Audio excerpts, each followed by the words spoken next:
சித்தம் கொண்டிருக்கிறோடு எங்களோடு கூட முகமுகமாக பிரத்யட்சமாக வெளிப்படையாய் பேசுவதாக. சிநேகிதனோடு பேசுகிறது போல பேசுங்க, தகப்பனையோடு பேசுகிறது போல பேசுங்க, தாயங்களை தேற்றுவது போல எங்களை தேற்றுங்க. ஆசீர்வதிங்க. சகல துதிங்க நமக்கு ஒரு செலுத்துகிறோம் ரட்சகர் இயேசு கிறிஸ்து நாமத்தில் பிதாவே, ஆமென். வாசிப்போம். 1ஆம் வசனத்திலிருந்து 11ஆம் வசனம் வரைக்கும் நாம் ஒவ்வொரு வசனமாக இந்த நாள் மாலை வேளையிலே நாம் தியானிப்போம். 1ஆம் வசனம் வாசிங்க. அந்நாட்களில் எசேக்கியா வியாதிப்பட்டு மரணத்துக்கு ஏதுவாய் இருந்தான். அப்பொழுது ஆமோத்சின் குமாரனாகிய ஏசாயா என்னும் தீர்க்கதரிசி அவனிடத்தில் வந்து அவனை நோக்கி, நீர்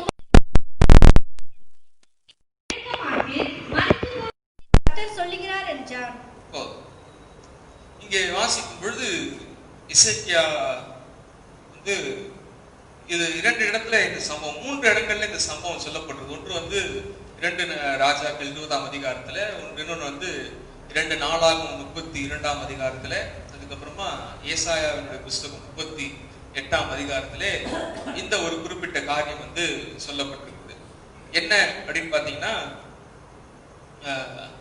எசேக்கியா வியாதிப்பட்டு ஒரு மரண படுக்கையில் இருக்கிறார். அதுக்கப்புறமா அவர் ஜெபம் பண்றாரு. அதுக்கப்புறமா ஆண்டவர் அவருக்கு சுகம் தருகிறாரு. அதுக்கப்புறமா 15 வருடங்கள் அவர் வாழ்க்கையிலே ஆண்டவர் எக்ஸ்ட்ராவாக அவர் வாழ்க்கையை கர்த்தர் கூட்டி கொடுக்கிறார்.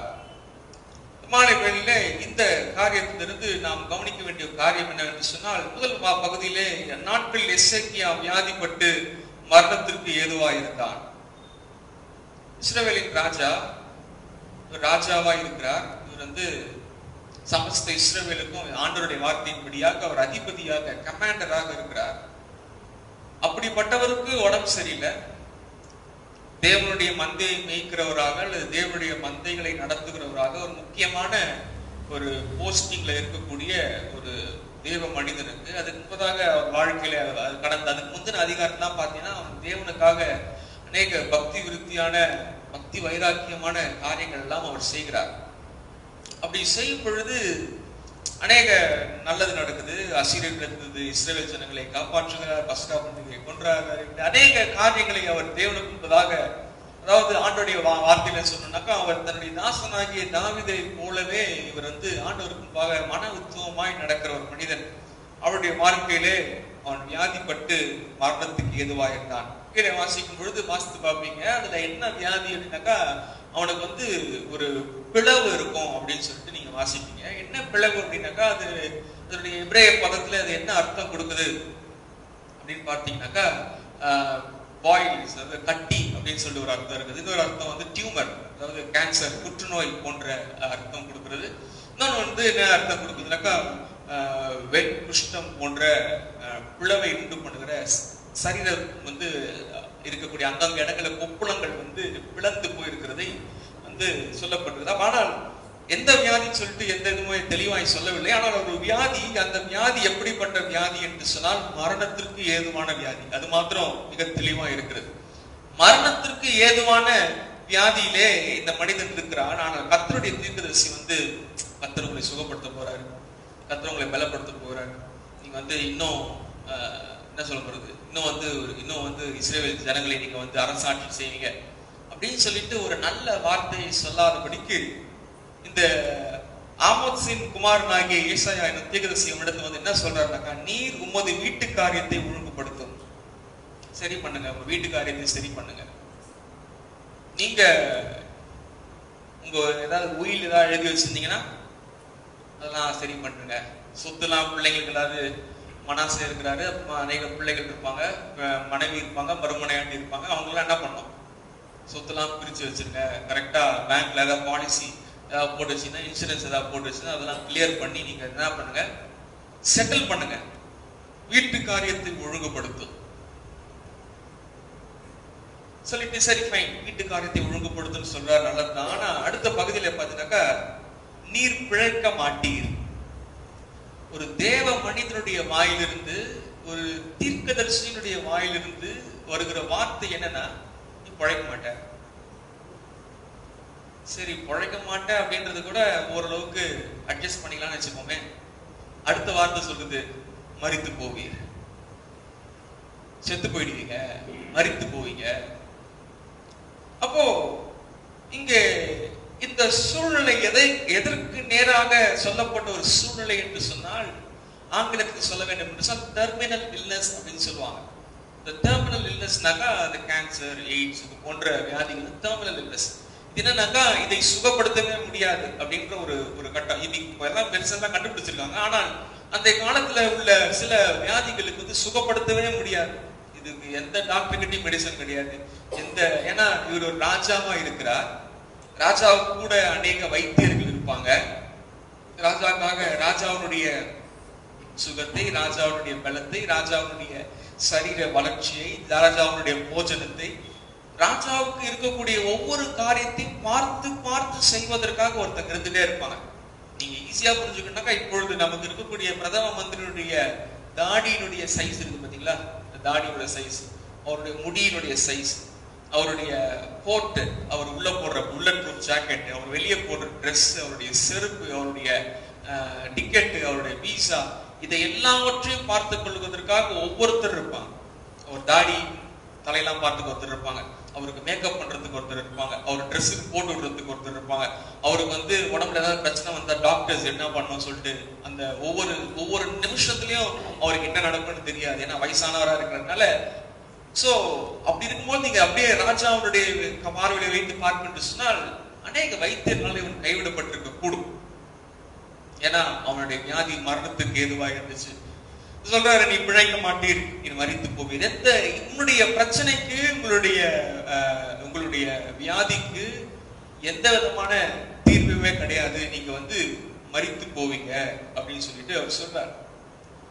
அப்போ பார்க்கும் பொழுது இன்னைக்கு நம்முடைய வாழ்க்கையிலும் இப்படிப்பட்ட சரீர பிரகாரமான வியாதிகள் இல்லை என்று சொன்னாலும், ஆவிக்குரிய ரீதியிலே பார்க்கும் பொழுது அக்கிரமம், மீறுதல், பாவம், தேவனுக்கு இஷ்டம் இல்லாத காரியம், தேவனுக்கு பிரியம் இல்லாத காரியம் என்று சொல்லப்படுகிற அநேக வியாதிகள், சுகவீனங்கள் அல்லது பலவீனங்கள் நம்முடைய வாழ்க்கையிலே காணப்பட்டுக் கொண்டிருக்கிறது. பிரியமானவர்களே, இதை சரி செய்வதற்காக நாம் என்ன பண்றோம்னாக்கா, நிறைய சமயத்துல நம்முடைய பலத்தினால எப்படியாகிலும் நான் வந்து எக்ஸ்ட்ரா ஒரு அரை மணி நேரம் நான் ஜெபம் பண்ண போறேன், எப்படியாகிலும் எக்ஸ்ட்ரா இந்த நாள்ல எப்பவுமே நான் ஒரு அதிகாரம் படிப்பேன், இந்த நாள்ல முதற்கொண்டு எப்படியாவது நான் இன்னும் ஒரு அதிகாரம் நான் படிக்க வேண்டும், அல்லது ஆலயத்திற்கு நான் வர முடியல, ஆனா எப்படியாவது இந்த நான் அடுத்த வருஷத்துல இருந்து, இப்போ அந்த அடுத்த வருஷம் தான் இப்ப நம்மளுக்கு என்னது ஒரு இலக்கு, அடுத்த வருஷத்துல இருந்து எப்படியாவது எல்லா ஆராதனைகள் என்ன பண்ணிடணும், நான் பங்கு பெற வேண்டும். அடுத்த வருஷத்துல இருந்து எப்படியாகிலும் நான் வந்து ஆண்டுக்கு முன்பாக ஆண்டவரை கனப்படுத்தும்படியாக நான் காரியங்களை செய்ய வேண்டும், எப்படியாகிலும் நான் ஆண்டுடைய ஆசீர்வாதத்தை பெற்றுக்கொள்ள வேண்டும் என்று சொல்லி நானும் நீங்களும் நம்முடைய சுய உணர்வினாலே, சுய பலத்தினாலே அநேக காரியங்களை நாம் ஒவ்வொரு வருடங்களும் நானும் நீங்களும் செய்து கொண்டிருக்கிற சமயத்திலே நம்ம நல்லா கவனிச்சு பார்த்தோம்னாக்கா, அதை ஒரு மாசம் செய்வோம், இல்ல ஒரு 2 மாசம் செய்வோம், இல்ல 3 மாசம் செய்வோம், அதுக்கப்புறம் அப்படியே கம்மியாயிடும். இதனால்தான் காலையில மாஸ்டர் சொல்லும்போது சொல்லியிருந்தாங்க, இந்த சுத்திகரிப்பு கூட்டங்கள் வெளியிலிருந்து ஊழியக்காரர் கூட்டு வரணும் அப்படின்லாம் பாத்தீங்கன்னாக்கா, அது அந்த நியூ இயர் அந்த ஒரு வாரம், அந்த நியூ இயருக்கு அப்புறம் ஒரு 2 வாரம், அது வரைக்கும் அது நல்ல அப்படியே கணக்கு இருக்கும். அப்புறம் பிப்ரவரி மாசம் வந்த உடனே அந்த எழுப்புதெல்லாம் அப்படியே கம்மியாயிடுது. அதனால ஏன்னா ஒரு ஊழியக்காரர் கூப்பிடும் என்று சொன்னால் மற்றவர்கள் நாங்க வெளியிடத்துல போறத அப்படி அவர்கள் கனப்படுத்தவில்லை என்று சொன்னால், நாங்கள் அவர்களை கனப்படுத்தும் பொழுது வந்து பெரிய தொகை, கிட்டத்தட்ட ஒரு மீட்டிங் நடத்தணும்னாக்கா ஒரு 3 நாட்கள் மீட்டிங் நடக்கும், 4 நாட்கள் நடத்துவோம். 4 நாட்கள் நடத்த வேண்டும் என்று சொன்னால் குறைந்தபட்சம் 20,000 to 25,000 வரைக்குமாக செலவு செய்கிறோம். அதனால அதுக்கு எந்த விதமான அவுட்புட்டும் இல்லை அப்படின்றனால ரொம்ப சோர்ந்து போனவராக இருக்கிறார். ஆனா கண்டிப்பா இருக்கும், பயப்படாது. 26ஆம் தேதி முதற்கொண்டு 30ஆம் தேதி வரைக்கும் கண்டிப்பா சபையில ஜெபம் இருக்கும். அதுக்கு எந்த விதமான குழப்பமும் தேவையில்லை. ஆனா வெளியிருந்து ஊழியக்காரர்களுக்கு தெரியாது. ஆனா இங்க கவனித்து பார்க்கும் பொழுது இவருடைய வாழ்க்கையில எந்த ஒரு முயற்சியும் எடுக்க முடியாத ஒரு சூழ்நிலை. யோசித்து பாருங்க, ஒரு மனிதன் வந்து எப்பா இதெல்லாம் இனிமேல் பண்ணவே முடியாதுப்பா, உதாரணத்துக்கு நம்ம ஏதாவது ஒரு லோனுக்கு அலையிறோம், இல்லைனாக்கா ஏதோ ஒரு விஷயத்துக்கு நம்ம வந்து வேலையை தேடுறோம் வச்சுக்கோங்க. ஒரு மனிதன் சொல்லுவாரு, எப்பா அவங்களுக்குலாம் வேலையே கிடைக்காதுப்பா அப்படின்னு சொன்னா நம்ம என்ன பண்ணலாம்? அடுத்த ஒரு மனிதன்கிட்ட போயிட்டு எப்படின்னா ஏதாவது பண்ணுங்க, உதவி செய்யுங்க. அவரும் முடியாதுன்னாக்கா அடுத்த ஒரு மனிதன் கிட்ட, உடம்பு சரியில்லை டாக்டர் கிட்ட போறோம், ஒரு டாக்டர் கிட்ட போறோம், அந்த டாக்டர் ஒன்று சொல்றாங்க, நம்ம நம்மளுக்கு அது செட் ஆகலை போது நம்ம டாக்டர் இல்லாம வேற ஒரு டாக்டர் கிட்ட போக முடியும். ஆனால் எசேக்கியாவுடைய கொடூரம் என்னவென்று சொன்னால் ஆண்டவரே சொல்லிட்டார், வேற யார்கிட்ட போக முடியும்? ஆண்டவரே சொல்லிட்டாரு, நீ பிழைக்க மாட்ட, நீ மரித்து போவ. அவனுடைய அந்த மனோபாவத்தை அல்லது அவனுடைய அந்த வியாகுலத்தை நீங்க நல்லா கூர்ந்து கவனிக்க வேண்டும். ஏன்னா நானும் நீங்களும் அநேக சமயத்திலே அப்படிப்பட்ட பாதையிலே போகும் பொழுது இந்த மனிதனுடைய வாழ்க்கை நமக்கு பாடமா இருக்கும். பிரியமானவர்களே, என்ன பாடம் அப்படின்னாக்கா 2ஆம் வசனத்திலே வாசிக்கும் போது சொல்றாரு, எசேக்கியா தன் முகத்தை சுவர்புறமாக திருப்பிக் கொண்டு கர்த்தரை நோக்கி ஜெபம் பண்றாரு. என்னங்க ஜெபம் பண்றதுதான் பெரிய விஷயமா? ஆமா, ஜெபம் பண்றது பெரிய விஷயம் தான். ஏன்னா எனக்கும் தேவனுக்கும் இருக்கக்கூடிய ஒரு மிக முக்கியமான ஒரு தொடர்பு ஜெபம். எனக்கும் தேவனுக்கும் இருக்கக்கூடிய ஒரு மிக முக்கியமான ஒரு நெருங்கிய சமயம் ஜெபம். நான் என் அப்பா கிட்ட பேசுறதும் என் அப்பா என்கிட்ட பேசுறதுமான மிக முக்கியமான தருணம். அப்பா இருக்கிறவங்களுக்கு இந்த அருமை தெரியாது. அப்பா இல்லாம இருக்கவங்களுக்கு தெரியும் அப்பாவுடைய சத்தம் எவ்வளவு முக்கியம் என்று சொல்லி. ஒன்று, அப்பா கூட இருக்கவங்களுக்கு தெரியாது, அப்பாவை விட்டு தனியாய் பிரித்து இருக்கிறவங்களுக்கு தெரியும் அப்பாவுடைய சத்தம் எவ்வளவு முக்கியம் என்று சொல்லி. ஏன்னா நான் காலேஜ்ல 5 வருட காலம் தகப்பனுடைய, அதாவது முதல் 2 வருடம் வாரத்துக்கு ஒரு முறை, காசு நிறைய காசு இருந்துச்சுன்னா வாரத்துக்கு ஒரு முறை பேசுவேன். நிறைய காசுன்னு என்ன சொல்றது, 10 ரூபாய் அப்படி இருந்துச்சுன்னா வாரத்துக்கு ஒரு முறை பேசுவேன். 10 ரூபாய்க்கு குறைஞ்சிருந்துச்சுன்னா இந்த வாரம் பேசவே மாட்டேன். யோசித்து பாருங்க. ஏன்னா அப்பெல்லாம் ஒரு 10 வருஷம் நான் சொல்றேன், அப்பெல்லாம் அந்த 1 ரூபாய் காயின் போன் இருக்கும். இந்த 1 ரூபாய் காயினை போட்டு பேசுறது, அது கரெக்டா 56 செகண்ட் வந்த உடனே டிங் டிங் டிங் டிங் அடிச்சு பட்டன் கட்டேன். எத்தனையோ நாட்கள் அந்த போன் கால்ல பேசிட்டு அழுது கொண்டே போவேன், சவுண்டு கேட்க முடியல அப்படின்னு சொல்லிட்டு. அப்படி கவனித்து பார்ப்போம். அதெல்லாம் யோசிச்சு பார்க்கும்போது அந்த தகப்பனுடைய அந்த திட்டுறாரோ பண்றாரு என்னவோ பண்றாரு, ஆனா அந்த குரல் இங்க அந்த தகப்பன் தான் சொல்றாரு, நீ பிழைக்க மாட்ட. அவனை இதுவரைக்குமாக நம்முடைய பாஷையில சொல்லுவோமே, அவனை தாயின் கருவிலிருந்து தெரிந்து கொண்டு உலக தோற்றம் முதற்கொண்டாக அவனை அவருக்கென்று குறித்தெடுத்து அவனை அபிஷேகம் பண்ணி அவனை ராஜாவாக்கி சகல விதமான மேன்மையும், நீங்க 1 நாளாகமம் 32ஆம் அதிகாரத்தை வாசித்து பார்த்தீங்கன்னாக்கா கர்த்தர் அவனுக்கு மேன்மையை தருகிறார். அதனால அவன் பெருமாகிறார், 2ஆம் விஷயம். ஆனா மேன்மைகளை தருகிறார், அவனை உயர்த்தி வைக்கிறார், அவன் மூலமாய் பெரிய காரியங்களை செய்து கொண்டிருக்கிறார். அப்படி ஆண்டவருக்காக அவனுக்காக ஆண்டவர் செய்து கொண்டிருக்கிற சமயத்திலே ஆண்டவர் அங்கே கைவிட்டார் என்று சொல்லுகிற அளவுக்கு 3ஆம் வசனத்தின் கடைசி பகுதி சொல்லுகிறது, எசேக்கியா மிகவும் அழுதான். தமிழ்ல மிகவும் அழுதான் போட்டிருக்குது, ஆங்கிலத்திலே அவன் மிகவும் மனம் கசந்து அழுதான். அவன் மிகவும் மனம் கசந்து அழுதான். ஏன்னா அவனுக்கு எல்லாம் முடிஞ்சு போயிடுச்சு அப்படின்ற சூழ்நிலை. ஏன்னா ஆண்டவர் அதை முடியாதுன்னு சொல்லிட்டார். அப்படி இருக்கும் பொழுது அவன் ஜெபம் பண்றாரு. என்னென்ன ஜெபம் பண்றாரு அப்படின்னு பாத்தீங்கன்னாக்கா 3ஆம் வசனத்தின் முதல் பகுதியிலே, கர்த்தாவே, நான் உமக்கு முன்பாக உண்மையும் மன உத்தமமாய் நடந்து உமது பார்வைக்கு வாசிங்க. கர்த்தாவே, நான் உமக்கு முன்பாக உண்மையும் மன உத்தமமாய் நடந்து உமது பார்வைக்கு நலமானதை செய்தேன் என்பதை நினைத்தருளும் என்று விண்ணப்பம் பண்ண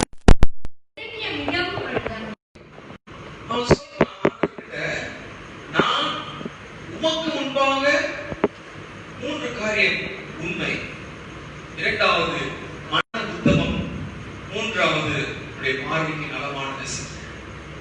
உண்மை என்று சொல்லி பார்க்கும் பொழுது ஆங்கிலத்திலே ட்ரூத் சொல்லப்பட்டிருக்கிறது. அதாவது நான் முன்பாக சத்தியத்தை நடந்தேன். சத்தியம் வேத வசனம் மோசேயினால் கொடுக்கப்பட்ட நியாயப்பிரமாண புஸ்தகத்தில் சொல்லப்பட்ட மாதிரி வார்த்தைக்கு வார்த்தை கீழ்ப்படிந்து நான் நடந்தேன். 2வது சொல்றாங்க, மன உத்தமமா இருந்தேன். நான் விசுவாசங்களா இருந்தேன். என் கூட நீங்க இருக்கிறீங்க, அசிங்கர் எனக்கு எதிராக மாலையை போட்டுக்கலாம், அந்த அசிங்கருக்கு எனக்கு பயந்து சொன்னா நான் என்னை விடப்படுத்தி கொண்டு சொல்லுகிறேன், அவனுடைய வார்த்தையை கேட்காது, அவனுக்கு பயப்படாத, கர்த்தர் நம்மோட கூட இருக்கிறார் என்று சொல்லி என்னுடைய விசுவாசத்தை நீங்க பார்த்துருக்கிறீங்க. ஆண்டவரே, அது சொல்றாரு, உமது பார்வைக்கு நலமானதை செய்யேன் என்பதை நினைத்தான். என்ன பண்ணல? நினைச்சு பாருங்க ஆண்டவரே, ஞாபகப்படுத்தி பாருங்க. ஆண்டவர் மறப்பாரா? மறக்க மாட்டாரு. ஆனா இவருடைய ஜெபம் பண்றாள். நீங்க பாத்துட்டீங்களா? நீங்க நினைச்சு பாருங்க, நான் எப்படி இருந்தேன் முன்பாக. ஒரு ஒரு ஒரு ஒரு ஒரு பார்வை இருந்து பாத்தீங்கன்னாக்கா இது ஒரு விதமான ஒரு பெருமையான பேச்ச மாதிரி இருந்தாலும், இன்னொருடைய சைட்ல இருந்து பாத்தீங்கன்னாக்கா அவன் தன்னுடைய நியாயத்தை தேவனுக்கு முன்பாக எடுத்துரைக்கிறார். நான் இப்படிதான் இருந்தேன். ஈஸியா இந்த டயலாக, இந்த வார்த்தை ஈஸியா நீங்க புரிந்து கொள்ள வேண்டும் என்று சொன்னால் ரிப்போர்ட் கார்டு ஞாபகம் வச்சுக்கோங்க. ரிப்போர்ட் கார்டு ஸ்கூல்ல எல்லாம் படிக்கும் பொழுது உங்க பிள்ளைகளுக்கு நீங்க வாங்கிருப்பீங்க, அல்லது நீங்க ஸ்கூல் படிக்கும் உங்களுக்கு கொடுத்துருப்பாங்க. மார்க் ஷீட்னா வந்து ஒவ்வொரு சப்ஜெக்ட்டுக்கும் ஒவ்வொரு மார்க் இருக்கும். ரிப்போர்ட் கார்டு வந்து எல்லா சப்ஜெக்டும் நாங்கெல்லாம் படிக்கும் 14 சப்ஜெக்ட் இருக்கும். இப்பெல்லாம் 5 சப்ஜெக்ட் தான் இருக்கு. 14 மார்க் சயின்ஸ், சிவிக்ஸ், சொல்லிட்டு இருக்கும். 14 15 இருக்கும். அதெல்லாம் பார்த்துட்டே வரும் பொழுது எங்கெல்லாம் வந்து சிகப்பு கோடு இருக்குதோ, நம்ம ரொம்ப பிடிச்சாங்க மார்க் பண்ணுவாங்க சிவப்பு கோடு. பிடிக்காதவங்க எல்லாம் சிகப்பு கோடு போட மாட்டாங்க, பிடிச்சவங்க தான் சிகப்பு கோடு போடுவாங்க. ஏன்? இங்க ஆண்டவர் ரிப்போர்ட் கார்டு காமிங்க. ஆண்டவரே, நான் முன்பாக உண்மையா இருந்தேன் பாஸ், முன்பாக மன உருவமா இருந்தேன் பாஸ், முன்பாக ஒரு பிரியமானதான் செஞ்சேன், எனக்கு இஷ்டமானதான் செய்யணும், உங்களுக்கு இஷ்டம்ன்றதுனால செஞ்சேன் பாஸ். நினைச்சு பாருங்க ஆண்டவரே, என் மார்க் ஷீட் பாருங்க, என்னுடைய ரிப்போர்ட் கார்டு நீங்க பாருங்க. ஆனால் நல்லா புரிஞ்சுக்கணும், ஆண்டவருக்கு ஞாபகப்படுத்த வேண்டிய விஷயம் இல்ல. ஆண்டவர் எல்லாவற்றையும் தன்னுடைய ஆங்கிலத்திலே ஒரு ஞாபகம் வைத்திருக்கிறார். ஞாபக புஸ்தகத்தை அவர் எழுதி வைத்திருக்கிறார். தேவனுக்கு மறைவானது ஒன்றுமில்லை. அவருக்கு மறைவானது ஒன்றுமே இருக்க முடியாது என்று சொல்லி வசனம் சொல்கிறது. ஆனால் இதனுடைய பின்னாக்கத்தை நீங்கள் வாசிக்க வேண்டும் என்று சொன்னால் 2 நாளாகவும் 32ஆம் அதிகாரம் 22ஆம் வசனம் முதல் கொண்டு அப்படியே கீழே வாசித்து பார்த்தீங்கன்னாக்கா அவன் வாழ்க்கையிலே அவன் செய்கிற காரியங்களை குறித்து அங்கே தியானிக்க முடியும். 2 நாளாகவும் 32ஆம் அதிகாரம் 1 நாளாகவும் 32ஆம் அதிகாரம் 22ஆம் வசனத்தை வாசிங்க. 22ஆம் வசனத்தை வாசிங்க. இப்படி கர்த்தர் எசேக்கியாவையும் எருசலேமின் குடிகளையும் அசீரியருடைய ராஜாவாகிய சனகெரிபின் கைக்கும் மற்ற எல்லாருடைய கைக்கும் நீங்களாக்கி ரட்சித்து அவர்களை சுற்றி புறத்தாருக்கு விலக்கி ஆதரத்தி நடத்தினார். அநேக பேர் கர்த்தருக்கென்று எருசலேமுக்கு காணிக்கைகளையும் யூதாவின் ராஜாவாகிய எசேக்கியாவுக்கு உச்சிதங்களையும் கொண்டு வந்தார்கள். அவன் இதற்கு பிற்பாடு சகல ஜாதிகளின் பார்வைக்கும் மேன்மைப்பட்டவனாய் இருந்தான். அவன் சகல ஜாதிகளுக்கு பார்வைக்கும் கர்த்தர் உயர்த்துகிறார். சகல ஜாதிகளை கண்களிலும் அவன் எப்படி இருக்கான்? He was exalted. அவனை கர்த்தர் உயர்த்தி வைத்திருக்கிறார். அவன் சிங்காசனத்தை கர்த்தர் உயர்த்தி வைத்திருக்கிறார். 24ஆம் வசனத்தை நாட்கள் அவன் வியாதிப்பட்டிருக்கிறான். 25ஆம் வசனத்தை வாசிக்கும் பொழுது 24ஆம் வசனம் நாட்டில் எசேக்கியா வியாதிப்பட்டு மரணத்திற்கு ஏதுவாயிருந்தான். கர்த்தரை நோக்கி ஜெபம் பண்ணும்போது அவர் அவனுக்கு ஒரு வாக்குத்தத்தம் பண்ணி அவனுக்கு என்ன பண்றாரு? அவனுக்கு ஒரு அற்புதத்தை கட்டளையிட்டார். எசேக்கியா தனக்கு செய்யப்பட்ட உபகாரத்துக்கு தக்கதாய் நடவாமல் மனமேட்டிமையாயிருந்தார். கர்த்தர் உபகாரம் செய்யறாரு, ஆனா தனக்கு செய்யப்பட்ட உபகாரத்துக்கு தக்கதாய் நடவாமல் மனமேட்டிமை, ப்ரௌட், அவனுக்கு பெருமை வந்துருச்சு. நல்லா கவனித்துக் கொள்ளுங்க. ஒரு மனிதனுக்கு ஏதாவது அந்த பெருமை வரும் கிடையவே கிடையாது. ஒரு மனிதனுக்கு பெருமை இருக்கும் என்று சொன்னால் அவனுக்கு ஒண்ணுமே இல்லாம பெருமை இருக்கும். பெருமை திடீர்னு வர விஷயம் கிடையாது. பிரியமானவர்களே, நீங்க அப்படி நினைச்சிடாத. அப்போ அவர் டக் பண்ண இருப்போம், அதனால ஒரு பெருமை வந்துச்சு கிடையாது. பெருமை அதனுடைய வேறு பாவம், அது மிகவும் ஆழமாக இருந்தது. பெருமை யாருக்கும் டக்குன்னு வந்துடாது. நல்லா கவனிச்சுக்கணும், பெருமையில் டக்குன்னு விழுந்துருவான். இந்த மனிதன் தேவனால் உயர்த்தப்பட்டவன் தான். இந்த மனிதன் தேவனால் மேன்மைப்படுத்தப்பட்டவன். இந்த மனிதன் சகல ஜாதிகளின் சிங்காசனத்தை காண்கிறவனை மேன்மைப்படுத்தாய் கர்த்தர் வைத்திருந்தார். எனக்கு வியாதி இருந்துச்சு, கர்த்தர் அதை சுகப்படுத்துகிறார். கர்த்தர் அவனுக்கு ஒரு வாக்குத்தத்தம் கட்டளையிட்டாரு, கர்த்தர் அதை நிறைவேற்றுகிறாரு, கர்த்தர் அவனுக்கு ஒரு அற்புதத்தை செய்கிறாரு. ஆனால் அற்புதம் செய்யப்பட்ட தக்கதாய் அவன் நடவாமல் அவன் மனமேட்டிமையாக இருக்கும் பொழுது அவனை விட்டு விடுகிறார், அவனை கைவிடுகிறார். கேள்வியா இருக்குது. ஆண்டவரே, நான் முன்பாக உண்மை, முன்பாக மன உத்தமம், முன்பாக பிரியமானதை செய்கிறவா இருக்கிறேன். ஆனால் தேவனுடைய பார்வையில கரெக்ட்பா, நீ உண்மையா இருக்கிற, நீ மன உத்தமமா இருக்கிற, எனக்கு பிரியமானதை செய்ய. இருப்பினும் உனக்கு ஒரு பெருமை இருக்கிறது. உனக்கு நான் தான் எல்லாம் கொடுக்கிறேன். உனக்கு மேன்மை, நீ கேட்காத மேன்மை நான் உனக்கு தந்திருக்கிறேன். உன் தகப்பனாகிய தாவீதுக்கு கொடுக்கப்பட்ட சகல ஆசீர்வாதங்களையும் உனக்கு பங்கனாய் இருக்கிறேன். அவருடைய சிங்காசனத்தை உன்னை வீற்றிருக்க வைக்கிறேன். உன் சிங்காசனத்தை வரப்போகிற இயேசு கிறிஸ்து வரப்போகிறார். ஆயினும் உனக்குள்ளாய் பெருமை இருக்கும் என்று சொன்னார். கர்த்தர் அங்கே அவனை சிற்றிப்பார். அதுக்கப்புறம் நீங்க வாசி பார்த்தீங்கன்னா அவனுடைய காரியங்கள்ல கர்த்தர் கைவிடுறாரு. அவன் அசீரியா ராஜா கிட்ட தன்னுடைய மேன்மையை காமிக்கிறான். இவனுக்கு செய்யப்பட்ட அற்புதத்தை கேள்விப்பட்ட பாபிலோனியர்கள் மறுபடியும் எப்ப அவங்களுக்கு அற்புதம் செஞ்சாங்க ஆண்டவர் அப்படின்னு சொல்லி வந்து பார்க்கிறவங்க கிட்ட ஆண்டவர் சொல்றாக்கா, அவனை சோதிக்கும்படி அவனை விட்டார். அற்புத அடையாளம் கேட்கிறது பெரிய விஷயம் இல்ல. அற்புத அடையாளத்தை ஆண்டவர் தந்த பிறகு அதற்கு பாத்திரவான்களாக, எப்படி அதற்கு பாத்திரவான்களாக கர்த்தர் செய்த அற்புதத்துக்கு தக்கதாய் நடக்கவில்லை என்று சொன்னால் கர்த்தர் கைவிடுவார். அற்புத அடையாளம் நம்ம கேட்கிறோம், நல்ல விஷயம். கர்த்தர் அற்புத அடையாளம் செய்ய, ஏன்னா அவர் அற்புதர், அவர் அற்புதமான காரியங்களை செய்ய முழுதுமாய் கடமைப்பட்டவர். அவர் ஏன்னா அவருடைய பிள்ளை, அவருடைய தகப்பன், என்னுடைய அப்பா எனக்கு அற்புதம் செஞ்சுதான் ஆகணும். ஆனா அதே சமயத்துல என்னுடைய அப்பா, நான் அவருடைய பிள்ளை, என் அப்பாவுடைய அற்புதத்துக்கு தக்கதாய் நான் நடக்க வேண்டும். இங்கே பார்க்கும் பொழுது நல்லா கவனித்துக் கொள்ளுங்க. அவர் சொல்றாரு 24 வசனத்திலே கடைசி பகுதியிலே, ஆகையால் அவன் மேலும் யூதாவின் மேலும் எருசலேமின் மேலும் கடும் கோபம் உண்டாயிற்று. தப்பு பண்ணது யாரு? யார் மேல கோபம் வருது? யூதாவின் மேலும் எருசலேமின் மேலும் கடும் கோபம். காலையில் வாசல்ல கேட்டிருப்பீங்க, நாம் அல்லது குடும்பத்தில் நீங்கள் சரியில்லை என்று சொன்னால் உங்கள் நிமித்தமாய், குடும்பமும் குடும்பத்தின் நிமித்தமாய், திருச்சபையும் திருச்சபையின் நிமித்தமாய், சமுதாயத்தின் நிமித்தமாக தேவனுடைய ராஜ்யத்துக்கும் நானும் நீங்களும் அவமானமாக அவமதிக்கப்பட்டவர்களாய் காணப்படுவோம். அப்படி இருக்கிறது தேவனுடைய சுத்தம் அல்ல. நீ ஆண்டவர் சொல்றாரு, நீ பிழைக்க மாட்ட, நீ மரித்து போக. சுவர் புறமாய் திரும்பி கொண்டு தன்னுடைய காரியம், ஆண்டவரே நான் நல்லா இருந்தாங்க, அநேகருமை கைவிட்டு போனாங்க ஆண்டவரே, இஸ்ரவேல் ராஜாக்களை கைவிட்டு போனாங்க, நான் யூதாவின் ராஜா முன்பாக உண்மையா இருந்தேன். இஸ்ரவேல் ராஜா விக்கிரக ஆராதனைக்கு பின்பாக, பாகாலுக்கு பின்பாக, பெயல்செபூலுக்கு பின்பாக, அஸ்தரோத்துக்கு பின்பாக, அசூருக்கு பின்பாக அவர்கள் நடந்து போனாங்க. நானும் பேர் பற்றுதா இருந்தேன். அவங்க எல்லாம் அவர்களுக்கு என்று சொல்லி அவர்களுடைய விக்கிரகங்களின் கோயில்களை அவர்கள் கட்டினார்கள். ஆனால் நான் அவருடைய ஆலயத்தில் பக்தி வைராக்கியங்களா இருந்தேன். அவர்கள் விக்கிரகத்துக்கு படைக்கப்பட்டவர்களை சாப்பிட்டுக் கொண்டிருந்த சமயத்தில் நான் உங்களுடைய ஆலயத்தை பஸ்காவை கொண்டாடி கொண்டிருந்தேன். வாழ்க்கையிலே காணப்பட்ட சகல விதமான சுய நீதியை கர்த்தர் உடைக்கிறாரு. எப்படி உடைக்கிறாருனாக்கா, அவன் வாழ்க்கையில அவனாலேயோ அல்லது அவனை சுற்றியுள்ள வைத்தியனாலேயோ எந்த பிரயோஜனம் இல்லாதபடி சில சமயம் இப்படியாக ஆண்டவர் நம்மளை உடைப்பாரு. அந்த உடைக்கப்படுற தருணம், அது உடைக்கப்படும் பொழுது மிக கடினமா இருக்கும். நல்லா கவனித்துக்கோங்க தேவனுடைய, நீ உண்மையாகவே தேவனுடைய மனிதர்களாக, தேவ பிள்ளைகளாக, தேவனுடைய மகனாக இருப்பீர்கள் சொன்னால், உடைக்கப்பட்ட அனுபவம் இல்லை என்று சொன்னால் நீ தேவனுடைய பிள்ளையாக இருப்பது மிகவும் கடினமான காரியம்.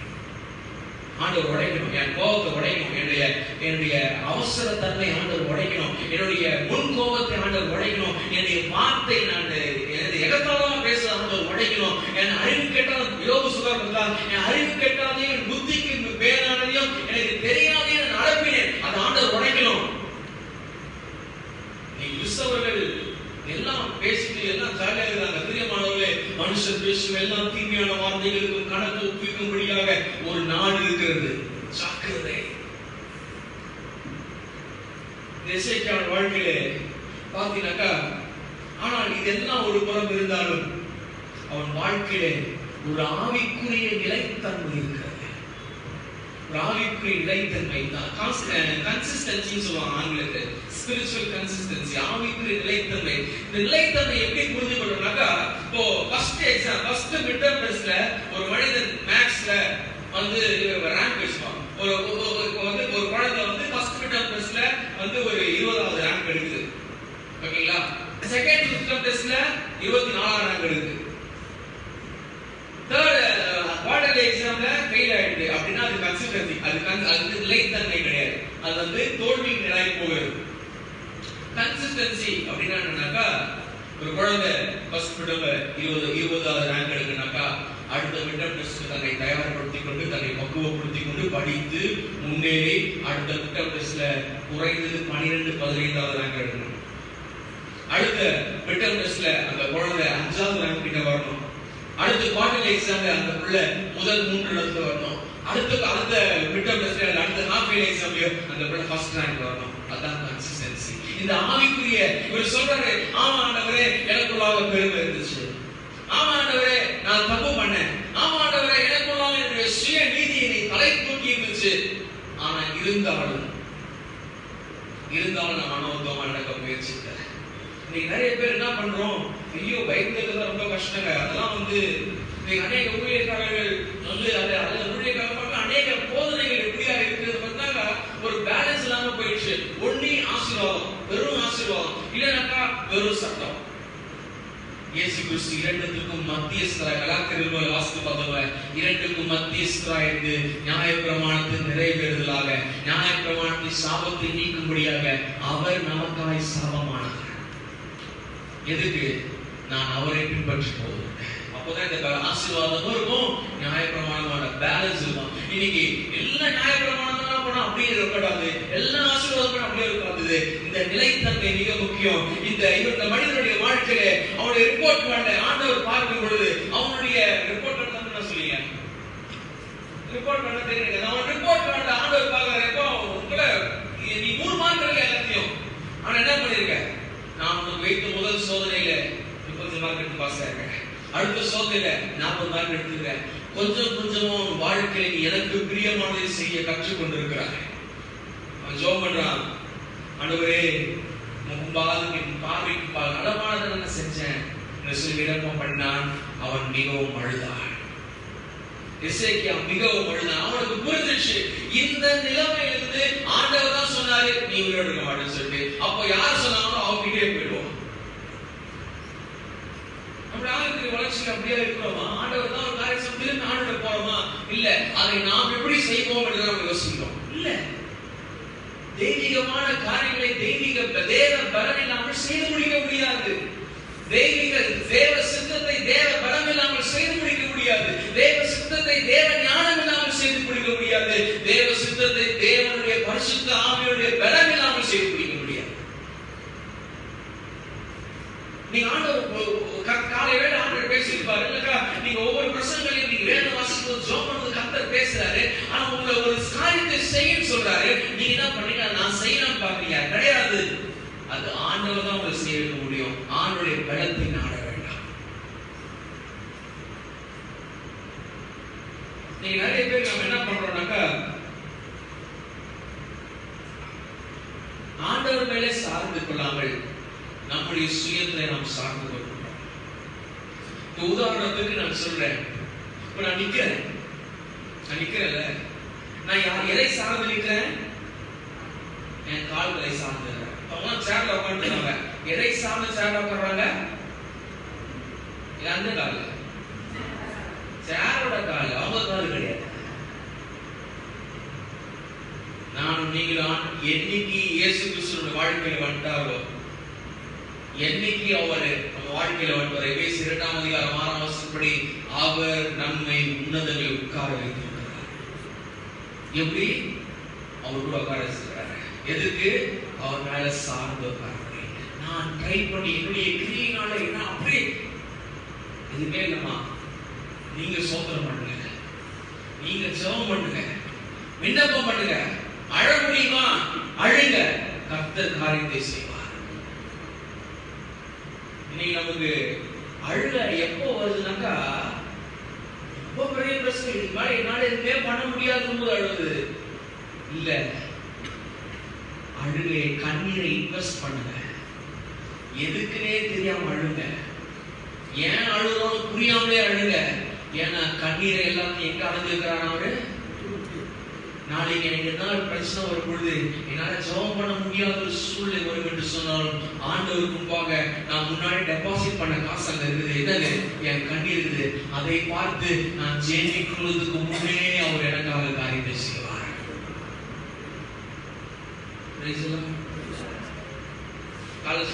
வேண்டிக் கொள்வதற்கு முன்னே செய்கிற காரியம் எப்போ? அதுக்கு முன்னாடி டெபாசிட் பண்ணிருக்கணுமா? கண்ணீரை டெபாசிட் பண்ணிடணும், சோத்திரத்தை டெபாசிட் பண்ணிடணும். நீங்க பார்க்கும் பொழுது இந்த எசேக்கியா மிகவும் நல்லா புரிஞ்சுக்கணும்னாக்கா இந்த ரிப்போர்ட் கார்டை ஒரே நாள்ல மாத்திர முடியாது. ஒரு வாட்டி என் கூட படிச்ச ஒரு பையன், கூட படிச்ச ஒரு பையன் என்னன்னாக்கா, அந்த பையன் வந்து 34 மார்க் கேட்டுதான் ஒரு சப்ஜெக்ட்ல 34 எடுக்கணும். 3 நாள்ல இவர் என்ன பண்றாரு, இந்த 3 பக்கம் இப்படி ஒரு 3 போட்டார்.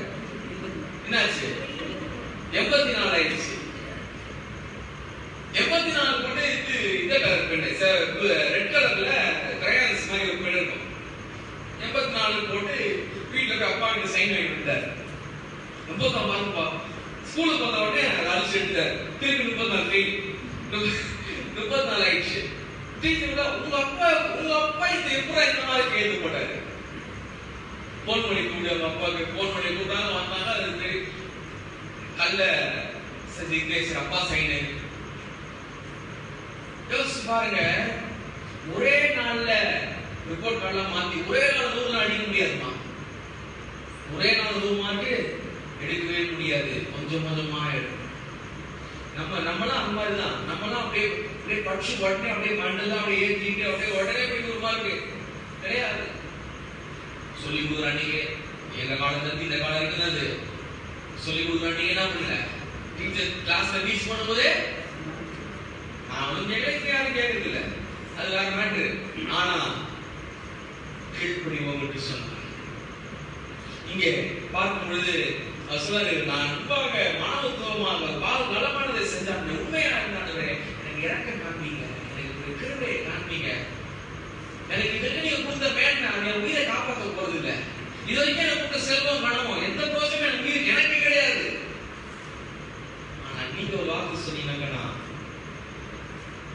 4ஆம் வசனத்தை ஏசாயா பாதி முற்றத்தை விட்டு அப்புறம் போகிறது. அதாவது ராஜா சிங்காசனம் இருக்கும், அதுக்கப்புறமா ஜனங்கள் கூடு ஒரு இடம் இருக்கும், அதுக்கப்புறமா முற்றம் கோட்டியாடுன்னு சொல்லுவாங்க. நல்ல புல்வெளி மாதிரி இருக்கும். இவர் சொல்றாரு, கிட்டத்தட்ட இவர் இந்த எசேக்கியாவோட அரண்மனையை வைத்து பார்த்தீங்கன்னா கிட்டத்தட்ட 300 மீட்டர் தாண்டி போகிறதுக்கு முன்பதாகவே ஆண்டவர் என்ன சொல்றார், கர்த்தருடைய வார்த்தை உனக்கு உண்டாகி அவர் சொன்னது, நீ திரும்பி போய் என் ஜனத்தின் அதிபதியாக எசேக்கியாவை நோக்கி தகப்பனாகிய தாவீதின் தேவனாய் இருக்கிற கர்த்தர் சொல்லுகிறது என்னவென்றால், விண்ணப்பத்தை கேட்டு உன் கண்ணீரை கண்டேன் சொல்றாரு. நான் உன் விண்ணப்பத்தை கேட்டேன், உன் கண்ணீரை கண்டேன். என்ன அர்த்தம் அப்படின்னு பார்த்தீங்கன்னாக்கா, ஆண்டவர் என்னுடைய நான் சொன்னதை கேட்டாரு, நான் செய்ததை பார்த்தாரு. ஒன்று. இரண்டாவது என்ன அர்த்தம், நான் சொன்ன வார்த்தையினுடைய அழுத்தத்தை புரிந்து கொண்ட கர்த்தர் என் இருதயத்தினுடைய ஆழத்தையும் புரிந்து கொள்கிறார். மூன்றாவதாக நான் சொன்ன மூன்றாவது என்னுடைய வார்த்தையினுடைய வாக்கியத்தை புரிந்து கொண்ட கர்த்தர் என்னுடைய வழியினுடைய வேதனையுடைய ஆழத்தையும் கர்த்தர் புரிந்து கொள்கிறார். ஆனா முதலாவது கண்ணீர் இல்ல, முதலாவது விண்ணப்பம். விண்ணப்பம் அப்புறம் தான் கண்ணீர். விண்ணப்பம் நம்ம 1000 ஜெபம் பண்ணலாங்க. ஆதியாகமத்திலிருந்து வெளிப்படுத்த விசேஷம் வரைக்கும் சொல்லப்பட்ட வசனத்தையெல்லாம் வைத்து கூட ஜெபம் பண்ணலாம். அல்லது ஆவியானவரால் நிரப்ப இன்னும் வேணா ஜெபம் பண்ணலாம். ஆனால் அது ஆண்டவருடைய செவியை கேட்கிறது, செவியிலே போய் எட்டுகிறது இல்லைன்னு சொல்ல. ஆனால் ஆண்டவருடைய இருதயத்தை தொட வேண்டும் என்று சொன்னால் என்னுடைய உணர்வும் அவருடைய உணர்வும் ஒரு சீரான அளவில் இருக்க வேண்டும்.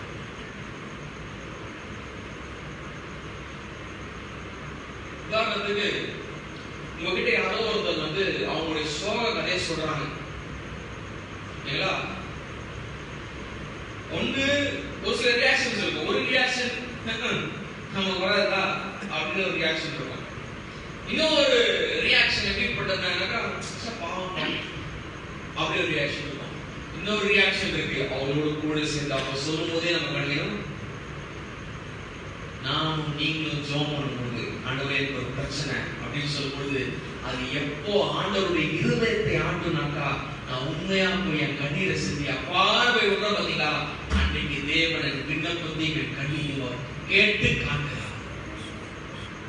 கேட்கறது மாத்திரம் இல்ல, அவர் காண்கிற தேவனாக இருக்கிறார். பிரியமானவர்களே, என்னுடைய இன்னொரு வார்த்தையில சொன்னாக்கா இந்த கண்ணீர் எப்போ வருனாக்கா இந்த உணர்வுகள் உணர்ச்சிகளுடைய அதிகபட்ச விளைவுல தான் கண்ணீர் வெளியே வருகிறது. இருதயத்துடைய வியாபனம் பெருகும் போது கண்ணில் தண்ணி வரும். அந்த இருதயத்துடைய வேதனையை அறிந்து கொள்கிறார். என் வேதனைகள் ஒரு காண்கிறார், கண்ணீரை வேதனை அறிகிறார், கண்ணீரை காண்கிறார். அப்போ நம்ம நிறைய சமயத்துல எப்படி போய் ஆண்டு நம்ம பண்ற ஒரு பெரிய விஷயம் ஆண்டவருக்கு முன்னாடி நடிக்கிறது என்ன மாதிரி, அதாவது பீரியட் இருக்கார் ஆண்டவர் உண்மையா ஆண்டவரே ரொம்ப இளையகுமாரோட வாழ்க்கை ரொம்ப அந்த இளையகுமாரோடைய காரியம் ரொம்ப ஒரு மாசமா ரொம்ப உலுக்கிட்டு இருக்குது. என்னன்னா அவன் இருக்கிற மாதிரியே போயிட்டான். எப்படி பண்ணி கூட இருந்த மாதிரி அத்தனை நாள் மஞ்சள் காட்டி போட்ட மாதிரி நம்ம பார்த்தோம்னா பரதேசி மாதிரி எங்க போயிடறான். நம்ம அப்பா கிட்ட வரும்போதுதான் அப்படியே சென்டெல்லாம் அடிச்சுட்டு ஏங்க எஜேக்கியேல் 16ஆம் அதிகாரத்துல சொல்றாரு, நீ செத்து போய் கிடக்கிற மாதிரி இருந்த உன்னை நாக்கி நான் என்ன பண்ணேன் பிழைத்துன்னு சொன்னேன். நீ ரத்தத்துல கிடந்த உன்னை கழுவி சுத்திகரித்து நான் உனக்கு போட்டேன். நீ வஸ்திரம் ட்ரெஸ்ஸே தான் வேற இருந்த, ஆனா நான் உன் மேல வஸ்திரத்தை விரித்தேன். உனக்கு சித்திர தைலாடை தந்தேன். உன் கண்ணுக்கு, உன் மூக்குக்கு, உன் காதுக்கு, உன் காலுக்கு, உன் கழுத்துக்கு எல்லாத்தையும் நான் தந்தேன் அப்படின்னு சொல்றாங்க. அந்த அப்பாவுக்கு முன்னாடி வந்து நிற்கும் பொழுது ஆண்டவரே நான் உண்மையாவே எனக்கு கஷ்டம் அப்படின்னு சொல்ல மாட்டேன். ஆண்டவரே வேதனை மாட்டேன். ஆண்டவர்கிட்ட ஜென்டலா பேசுறது. ஆனா ஒரு மனிதன் கிட்ட மனுஷன் கிட்ட என்னதான் கண்ணீர் வடித்து சொன்னாலும் கண்ணீரை தொடைக்கதான் முடியும். ஆனால் என் தேவன் கண்ணீரை காண்கிறார். அவர் கண்டாலே போதும். மனுஷன் தொடச்சா திரும்ப திரும்ப வந்துகிட்டே இருக்கும். ஆனா கர்த்தர் கண்டால் கண்ணீர் திரும்ப வராது. உதாரணம் யாருன்னா அண்ணால் சூப்பரான உதாரணம். அதுக்கப்புறம் அவ முகம் துக்கமாவே இல்லை. ஏன்னா ஆண்டவர்கிட்ட போயிட்டான். எத்தனை முறை பண்ணா எத்தனை முறை வாழ்க்கையில எத்தனை முறை பண்ணா ஒரே முறை தான். ஆனா எவ்வளவு பெரிய ஞாபகம் ஒரு முறை ஆண்டவர் நீங்க வாழ்க்கையில இப்போ நம்ம உலகம் அப்படி மாறிட்டாருன்னா நம்மளும் ஆண்டவர்கிட்டயும் அப்படி மாறி வந்துருவோம். நல்லா புரிஞ்சுக்கணும், ஆண்டவர் மாறாது. நாம மாறிட்டோம்னாக்கா அப்படின்னா இல்ல, நல்லா புரிஞ்சுக்கோங்க. ஆண்டவர்கிட்ட வரும்பொழுது இதுதான் ஆண்டவரே உண்மை, இதுதான் நான். எனக்கு அழுக வருது, நான் அழுகும் போது எனக்கு மூக்கு சளி வருது. மூக்கு சளி வரும்போது எனக்கு உடம்பு கஷ்டமா இருக்குது. எனக்கு என்னது அது பேர் என்ன சொல்லுங்க? தேம்பி தேம்பி தேம்பி தேம்பி இப்படிதான் அழுவது தெரியும். ஆண்டவரே நான் இப்படிதான் அழுவேன். இந்த மனிதனுடைய வாழ்க்கையில கர்த்தர் நல்லா புரிஞ்சுக்கோங்க. ஆண்டவர் வந்து ரொம்ப உணர்ச்சி வசப்பட்டவர் அல்லது உணர்வு பூர்வமானவர். ஆண்டவர் ரொம்ப இமோஷனல். பைபிள்ல வாசித்து பார்த்தா ஒரு கோபம் வருது, எரிச்சல் வருது, சந்தோஷப்படுறாரு, களி கூறுறாரு, மகிழ்ச்சியா இருக்காரு. வியாகுலப்படுறாரு, வேதனையும் போடுறாரு, கலங்குறாரு, குழம்பி போகிறாரு.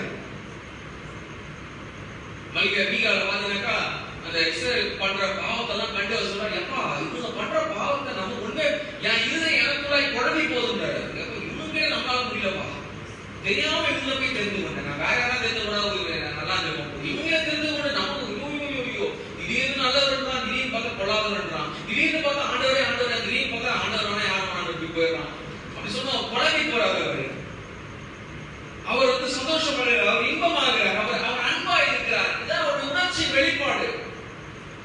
என்னுடைய ஜெபம் ஆண்டவருடைய செவியை மாத்திரமல்ல, என் ஜெபம் ஆண்டவருடைய இருதயத்தை அசைக்க வேண்டும்.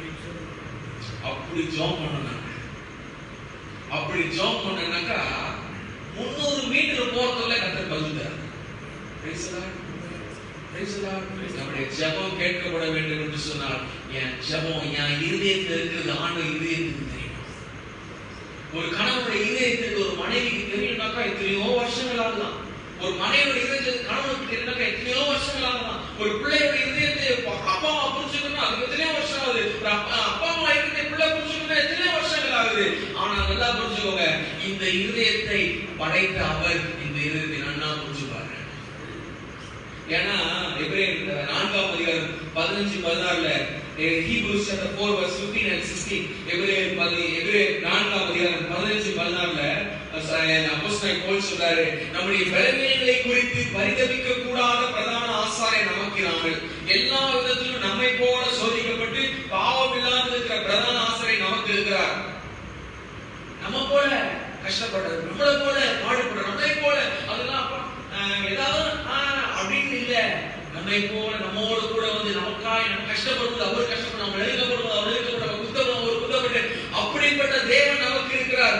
ஆகையால் நாம் இரக்கத்தை பெறுவோம், ஏற்ற சமயத்தில் சகாயம் செய்யும் கிருபை அடைவோம், தைரியமாய் கிருபாசனத்தில் சேர்க்கிறோம். நான் ஒரு தைரியமா போலாம். நான் சிவபுரமாய் திரும்பி அது வரைக்கும் ஏசாயா மூசியை பார்த்துதான் செத்து போட சொல்ல டக்குன்னு திரும்பினாரு.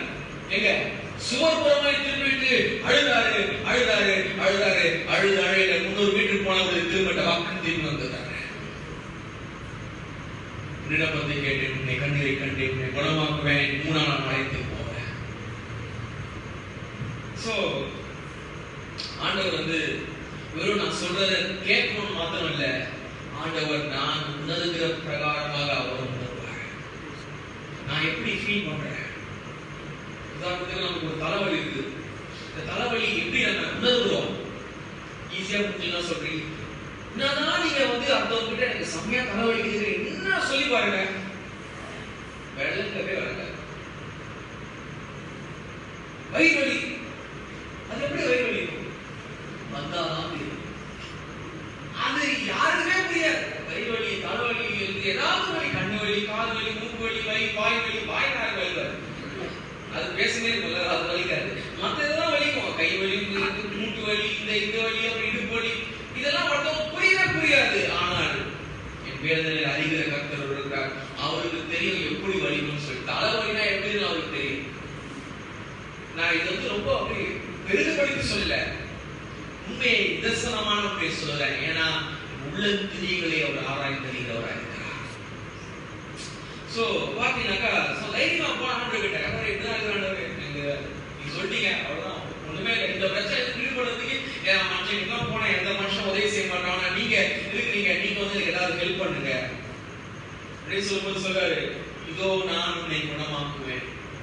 அப்பா உனக்கு மரணத்திற்கு ஏதோ வியாதி, ஆனா நீ ஜெபம் பண்ணல, நீ அழுதல, நான் உனக்கு குணமாக்குவேன், நீ கர்த்தருடைய ஆலயத்திற்கு போவாய். நமக்கு ஒரு ப்ராப்ளம், நமக்கு ஒரு பிரச்சனை இருக்குனாக்கா நல்லா புரிஞ்சுக்கோங்க, அந்த பிரச்சனைக்கு பின்பாக ஒரு பர்பஸ் இருக்கும், ஒரு தெய்வீக நோக்கம் இருக்கும். அப்போ தெய்வீக நோக்கம் இருக்கும் என்று சொன்னால் அந்த நோக்கத்துக்கு பின்பாக ஒரு வாக்குத்தத்தம் இருக்கும், ப்ராமிஸ் இருக்கும். சரிங்களா? வாக்குத்தத்தம் இருக்கும் என்று சொன்னால் அந்த வாக்குத்தத்தத்தோடயே சேர்த்து பிரைஸ், துதி வந்துடும். எல்லாமே ப்ராப்ளம். ஆண்டவர் பிரச்சனை வாழ்க்கையில சோதனை வாழ்க்கையில விரிவாட்டு சொன்னார், அதற்கான ஒரு நோக்கம் இருக்கும், பர்பஸ். நோக்கம் இருக்குது, நோக்கம் ஆண்டவருடைய நோக்கம் இருந்துச்சுனாலே போதும், அதுக்கான வாக்குத்தத்தத்தை அவர் தருவார், வசனத்தை தருவார், வார்த்தையை அனுப்பி அவரை குணமாக்கி அவர் அழிவுகளை என்ன பண்றாரு, தப்புவிக்கிறார், நீங்கள் ஆக்குகிறார். வார்த்தை இருக்கும், வார்த்தை வந்துச்சுனாலே நல்லா புரிஞ்சுக்கோங்க, மகிமை வந்துடும் அல்லது துதி இருக்கும். ஏன்னா அவர் சொல்றாரு, நீ ஆலயத்துக்கு போவான்னு சொல்லிட்டு சும்மா 3ஆம் ஆலயத்துக்கு போனா சும்மா எல்லாம் கிடையாது, நீ துதி செலுத்துகிற துதிக்கிறவனாக ஆராதிக்கிறவனாக நீ ஆலயத்துக்கு போற. ஐயா 3 நாள் நான் பிழைக்க மாட்டேன், செத்துட்டேன் அப்படின்னு சொன்னா நம்மளுடைய வீட்டுல சொல்லுவோமே, செத்து பிறகு என்ன பண்ணுவாங்க, சர்ச்சைக்கு என்ன பண்ணுவாங்க, கொண்டு வருவாங்க. ஐயா நீ பாடையில வரப்போறது இல்ல, பாடலோடு வரப்போகிற, நீ வந்து தோற்று போனவனாக வியாதியில மறித்தவனா வரப்போறது இல்ல, நீ மகிமைப்படுத்தினார். கர்த்தரனை தொட்டார், கர்த்தரனை சுகப்படுத்தார், கர்த்தரனை குணமாக்கினார், அவர் வார்த்தை அனுப்பி என்னுடைய நோய்களுக்கு அவனை விலக்கி காத்தார். நான் ஒண்ணுமே இல்லாம போனேன், நம்பிக்கை இல்லாம போச்சு, அவர் நம்பிக்கை நம்புவோம். அவர் வந்தார், அவர் வந்த மாதிரி சூழ்நிலை அத்தனை தலைகளாக மாறி போட்டு சொல்லுகிற துதி சத்தத்தோடு சாட்சியோட சபைக்கு வருவேன்னு சொல்றாரு. நம்ம சர்ச்சுக்கு வரும்போது அப்படி வர பழகிக்கலாம். ஆனா அப்படிலாம் வரணும்னாக்கா அதுக்கு முன்பாக ஒரு பாடு இருக்குது, அதுக்கு முன்பதாக ஜெபம் இருக்குது, அதுக்கு முன்பதாக நோக்கம் இருக்குது, வாக்குத்தத்தம் இருக்கு, வசனம் இருக்கு. கர்த்தர் பெரிய காரியங்களை செய்ய அவர் வல்லவராக இருக்கிறார். அப்போ பார்க்கும் பொழுது ஒரு 2 வருஷத்துக்கு முன்பாக சொல்றாரு, 1ஆம் வசனத்துல சொல்றாரு நீ செத்து போயிடுவேன்னு சொல்றாரு. 5ஆம் வசனத்துல 5ஆம் வசனம் சொல்றாரு நீ குணமாக்குவேன்னு சொல்றாரு. ஆண்டவர் மனசு மாட்டாரா? சொல்லுங்க, ஆண்டவர் மனசு மாட்டாரா? இல்லையா? இல்லன்னு சொன்னா அதுக்கு ஏதாவது பதில் சொல்லுங்க. ஆமான்னு சொன்னா அது இல்லைன்னு ஒரு பதில் சொல்லுவீங்க. அப்படிலாம் போய்விடாது, சும்மா சொல்லுங்க. ஆண்டவர் 1ஆம் வசனத்துல செத்து போவான்னு சொன்னாரு, 5ஆம் வசனத்துல உயிரோடு இருக்க சொல்றாரு, ஆலயத்துக்கு போவான்னு சொல்றாரு, 6ஆம் வசனத்துல 10 வருஷம் எக்ஸ்ட்ரா பிளஸ் 15 இயர்ஸ் கொடுக்குறேன்றாரு. ஆண்டவர் மனசு மாறினாரா இல்லையா?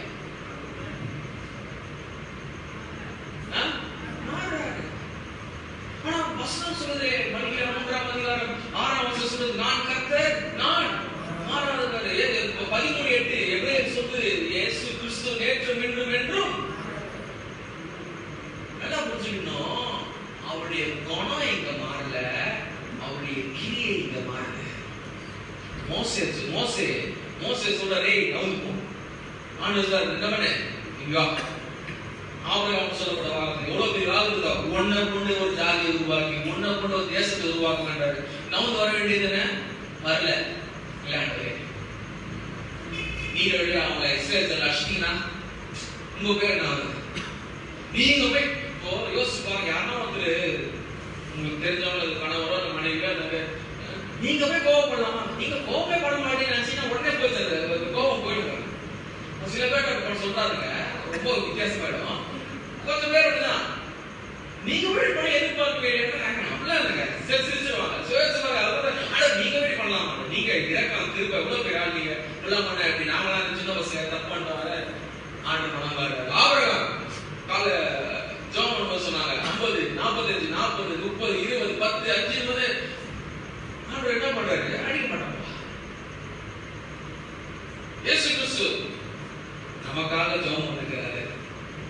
இன்னைக்கு காலையில கேட்டோம், ஆவியானவர் நம்முடைய பலவீனங்கள் ஆனாவும்னா பலவீனம் ஆனாவும்னா உட்கார்ந்து இருக்கு, ஆனாவும்னா ஆண்டவரே போச்சு ஆண்டவரே. நமக்குள்ள ஆவியானவர் இருக்கிறதை காட்டும். அப்பப்போ எய்யாவின் ஆவி நமக்குள்ள வந்து போதும் கர்த்தாவே. ஆண்டவர் ஐடியா போதும் ஆண்டவரே, ஒரு நாள் உயிரோட செய்யுங்க. இதுல இருக்கு நோக்கம் இருக்கு. நோக்கம் இல்லாம ஆண்டவர் 10 வருஷம் சும்மா தூக்கி கொடுத்தது ஆண்டவர். அற்புதத்தை சும்மா ஆண்டவர் தூக்கி கொடுக்க மாட்டாரு. அப்ப கவனிங்க, கவனி பார்க்கும்போது ஆண்டவர் மாற்ற முடியாதவர். ஆனால்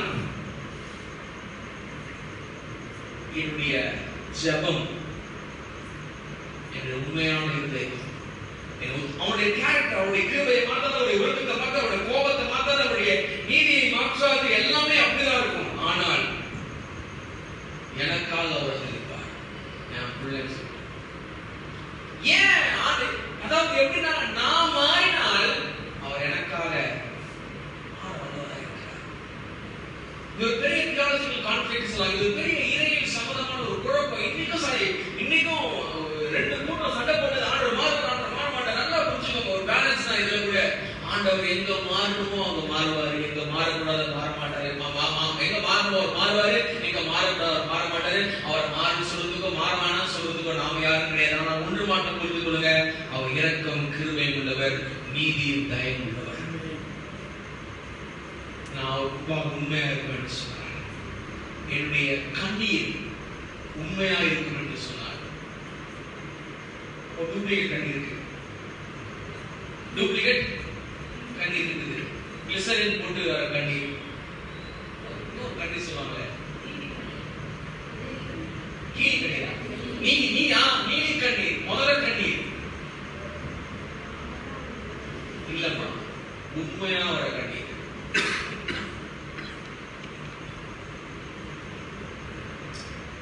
ஆண்டவர் அவருடைய குணாதிசயத்தை மாற்றல, ஆனா அவருடைய கிரியை மாற்றுறாரு. யோனா அவங்க ஜனங்கள் மனம் திரும்பும் பொழுது ஆண்டவர் மனஸ்தாபப்படுறாரு. நீ மனமாட்டலப்பா, நான் உனக்காக மாறேன். நான் மாறினால் ஒழிய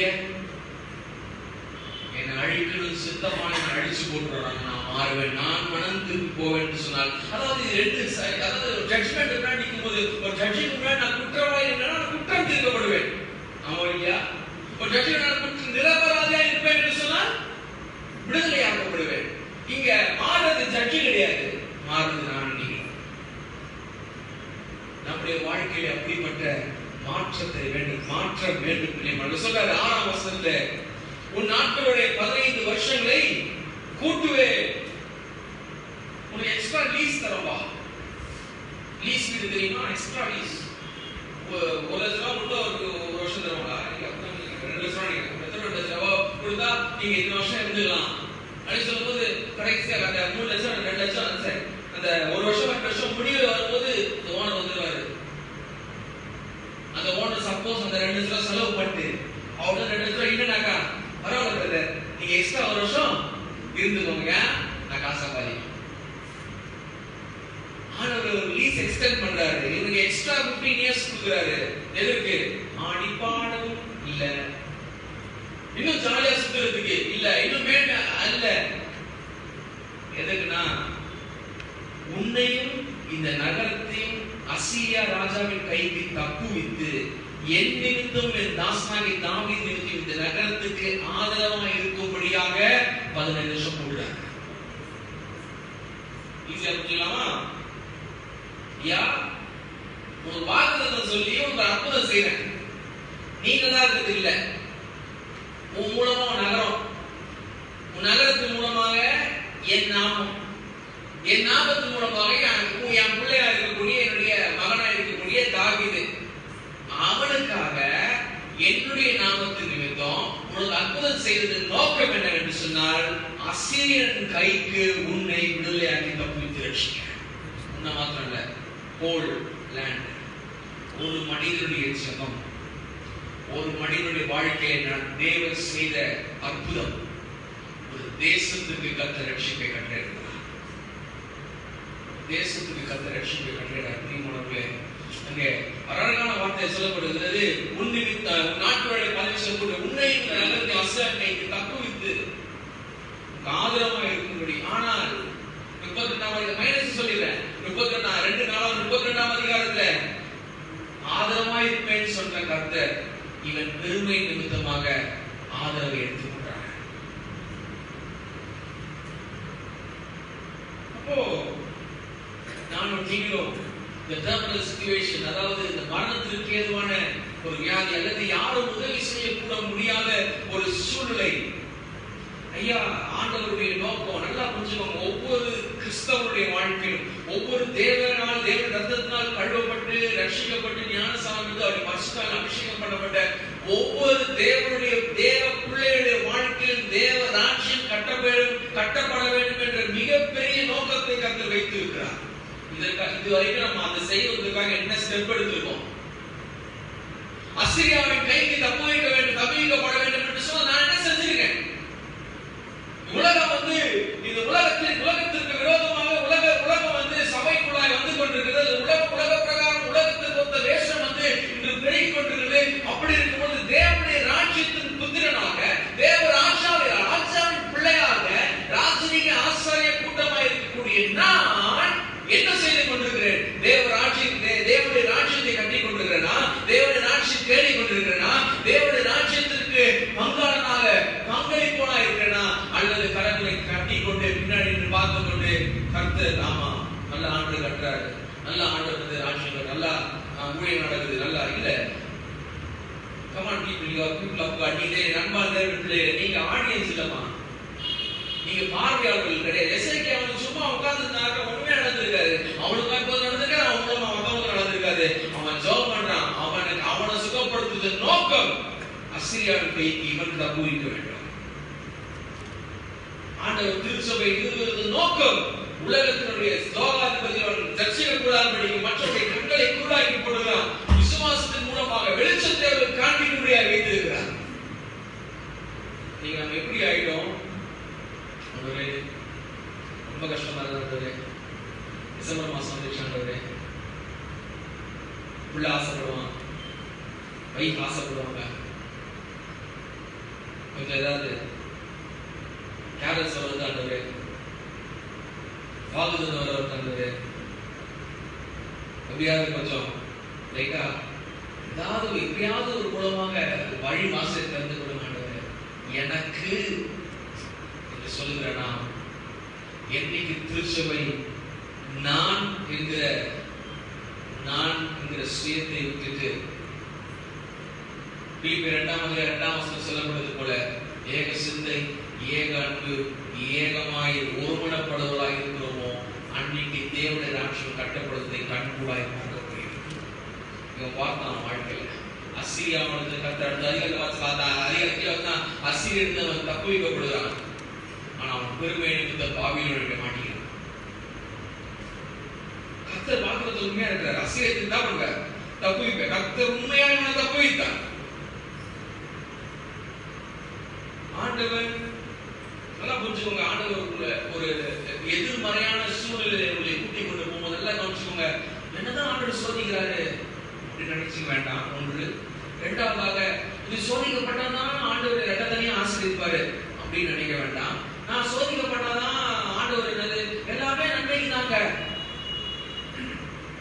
நீங்க எல்லா கிறிஸ்தவனும் ஏமாந்து போற மிகப்பெரிய வார்த்தை, பைபிள் இல்லாத வார்த்தை, எல்லாம் நடப்பதுதான் நன்மைக்கு, எல்லாம் கிடையாது.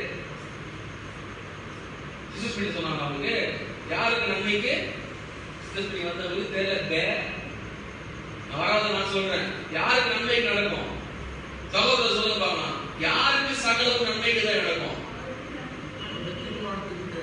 சகோதரருக்கு தான் சகோதரர் தீர்மானத்தின்படி அழைக்கப்பட்டவர்களாய் தேவனிடத்தில் அன்பு கூறுவர்களுக்கு தான் எல்லாம் நன்மைக்கு நடக்கும். சும்மா அந்த எல்லா பாவம் அக்கிரமம் எல்லாம் பட்டு நடப்பதெல்லாம் நன்மைக்கே இன்னொரு பெரிய போகஸ், இன்னொரு பெரிய ஒரு பொய் என்னது? ஆண்டவர் பாவத்தை வெறுக்கிறார், பாவியை பைபிள் எழுதுகிறார். ஆண்டவர் பாவத்திற்காய் மனம் வருந்தி ஆண்டவருக்கு மதங்களோடு நேசிக்கிறார், புறமே தரல. ஆனால் பாவத்தை வெறுக்கிறார்ல. பாவத்தை பாவத்தை வெறுத்து விடு, இல்ல பாவத்தை விட்டு விடு. இந்த சிகரெட் குடிக்கிறது சுத்தமா பிடிக்காது, இதுவே வெறுக்கிறது. இல்லம்மா நீ இது கீழே போடு, அதனால விட்டு விடுறது. இன்னைக்கு எல்லாருமே ஐயோ பிரதர் பெருமையாக சுத்தமா பிடிக்காது பிரதர். ஆனா நம்ம பெருமைக்காக சொல்ல, நம்ம உண்மைதான்.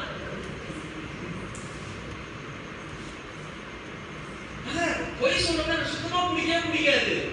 ஆனா இருந்தாலும் நல்ல நடக்கணும்ல, லைட்டா கொஞ்சம் போலித்தனமா இருந்துடலாமே. தெரியல அது எந்த அளவுக்கு. ஏமா கேட்கிற நான் பூசுக்கலாம், கேட்கிற நான் ஒத்துக்கலாம். இது இந்த அளவுகோலை வச்சுதான் ஆண்டவர் அளப்பார். சத்தியத்தின் அளவுகோல் ஆண்டவர் தான் பண்ணுவாரு. என்னையும் நடக்கிய அளப்பாரை முடிய நம்முடைய சாக்கு போக்குனால ஆண்டவர் தான் பண்றது இல்ல, நடக்கிறதுல சாக்கு போக்கு நடக்கிறது ரொம்ப டயர்டான மதம் சசிக்க வரல. ஒத்துக்கலாம் சத்தியத்தின்படியாக. சோ கவனித்து பாருங்க. பாத்தீங்கன்னாக்கா 10 வருஷம் கூட்டி அப்போ ஆண்டவர் வந்து ஒரு பெரிய திட்டம் வச்சிருக்கிறாரு. இந்த பெரிய திட்டத்திற்காக அவனை நடத்துகிறார். எப்படி? மரணத்தின் பாதையில் நடத்துகிறார். சங்கீதக்காரன் தெரிவித்து சொல்லுவாரு, மரண இருளின் பள்ளத்தாக்கில் நான் நடந்தான் பொல்லாப்புக்கு பயப்படேன், தேவனோடு கூட இருக்கிறேன், ஒரு கோளுடைய தனிமனை தேவையேன், சத்துருக்கள் முன்பாக எனக்கு உற்பத்தி ஆயத்தப்படுத்தி என் தலையை எண்ணினால் அபிஷேகம் பண்ணுகிறேன், என் பாத்திரம் நிரம்பி விளைகிறது. சில சமயம் சில ஜெபங்கள் அநேக நாட்கள் பதில் இல்லை என்று சொன்னால் சோர்ந்து போவாங்க. ஆண்டவர் சுத்தமானு பாருங்க, வசனம் வாக்குத்தத்தம் என்ன சொல்லுவது என்பதை பாருங்க, ஜெபம் பண்ணுங்க, அழுங்க, ஆண்டவர் காரியங்களை நடப்பிப்பார். அது எனக்கு சாதகமா இருக்கணும்னு அவசியம் இல்லை, ஆனா அவருக்கு மகிமை இருந்தாலே போதும். நிறைய விஷயம் நம்ம வந்து எனக்கு சாதகமா பண்ணுங்க ஆண்டவரே, நாங்க வந்து அந்த செங்கலுக்குலாம் பூந்து போது ரொம்ப கஷ்டம் ஆண்டவரே, இப்படி செத்து போட ஆண்டவரே, சுத்தின்னு போயிட ஆண்டவரே, ஈஸி தான் இப்படி போனா 40 பட்டு போயிட ஆண்டவரே. இல்லம்மா இல்ல, பார்வோன் எழுதி கர்த்தர் கண்ணை பார்க்கிறார், சும்மா இல்ல. எல்லாவற்றுக்கும் தேவன் ஒரு காரணத்தை வைத்திருக்கிறார். அவருடைய திட்டம் அப்படிப்பட்டது. 7ஆம் வசனத்தை பின்பு வாசிங்க. பின்பு ஏசாயா அத்திப்பழத்து அடையை கொண்டு வாருங்கள் என்றார். அதை அவர்கள் பின்பு ஏசாயா அத்திப்பழத்து அடையை கொண்டு வாங்க. 10 போடுறது நம்ம வாசையில எங்க அப்படிதான் போட்டுருக்கோம். அவர்கள் அதை கொண்டு வந்து பிளவையின் மேல் பற்று போட்ட போது அவன் பிழைத்தான். இவ்வளவு நாள் அந்த ராஜாவுடைய வைத்தியர்கள் ராஜாவுடைய உடல் நிலையை முன்போல் பாவிக்கிறவர்கள், அவங்களுக்கெல்லாம் தெரியாத ஒரு ஐடியா தேவ மனுஷனுக்கு தெரியுது.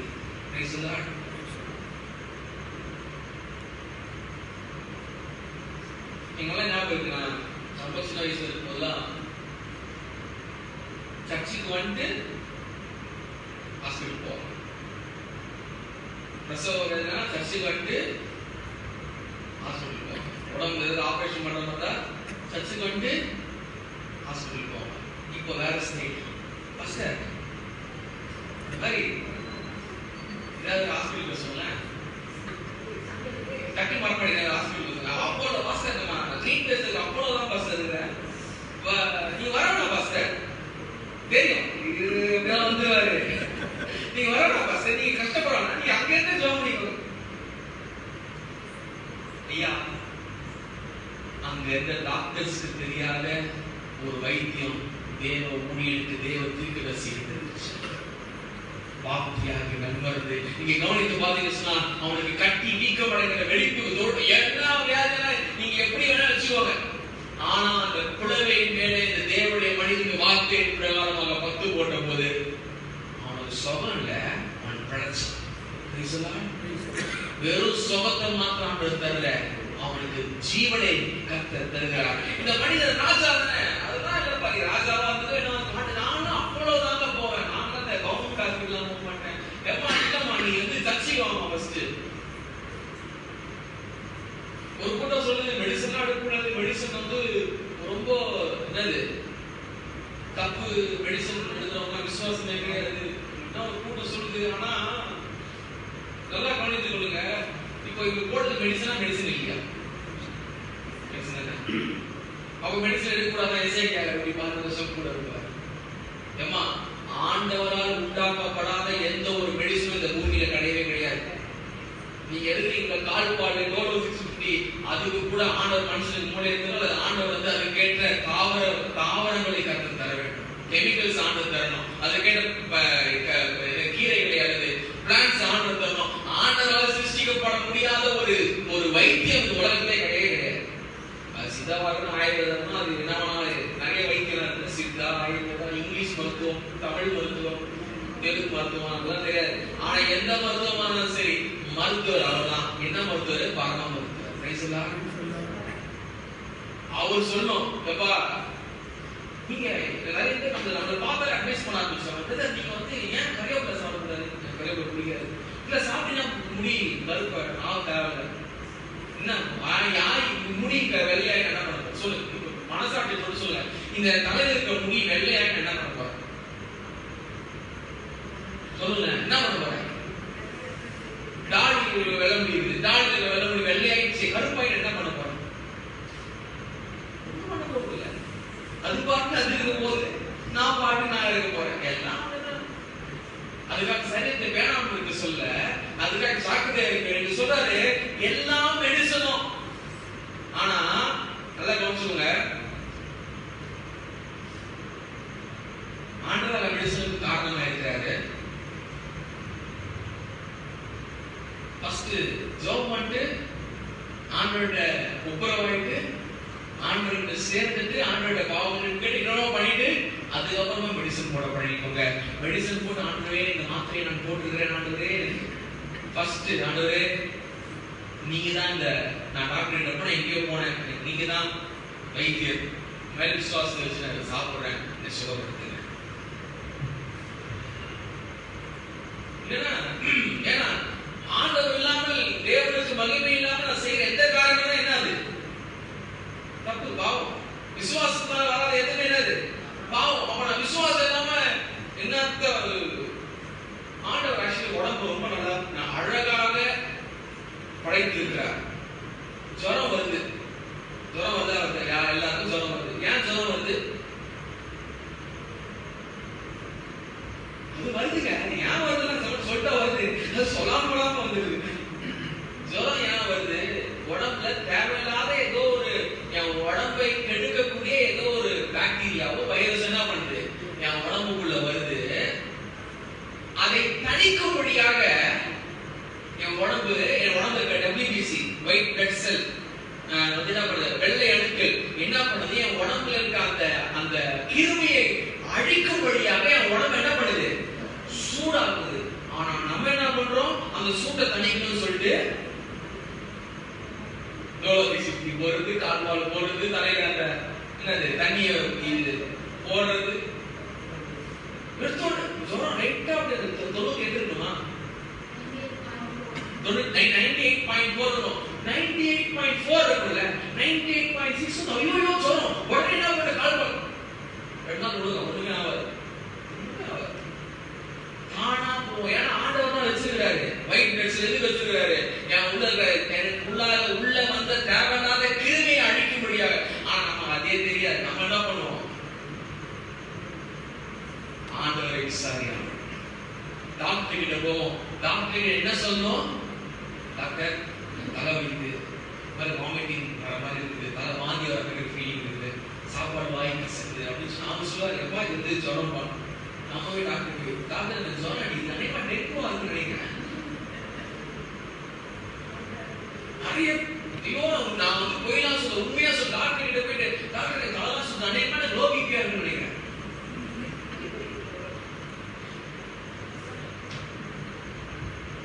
நிறைய பேர் இப்படிதான் ஆண்டவர் தரிசிக்கிட்டு ஆண்டவர்கிட்ட வந்து, ஆண்டவரே அநேகமா இந்த பிரச்சனைக்கு இதுதான் காரணம், அநேகமா இந்த பிரச்சனைக்கு வந்து நான் பண்ண பாவம் தான் காரணம் போகுது. நான் பண்ண பாவமா இருக்காரு, என் முன்னாடி என் வீட்டுல தான் அந்த பொம்பளை எல்லாம் பாவம் பண்ணிருக்கலாம், அதான் என் குடும்பத்துல இவ்வளவு பெரிய காசு கஷ்டம், அந்த பொம்பளை ஒழுங்கு அடிச்சு தோத்த ஆண்டவரே.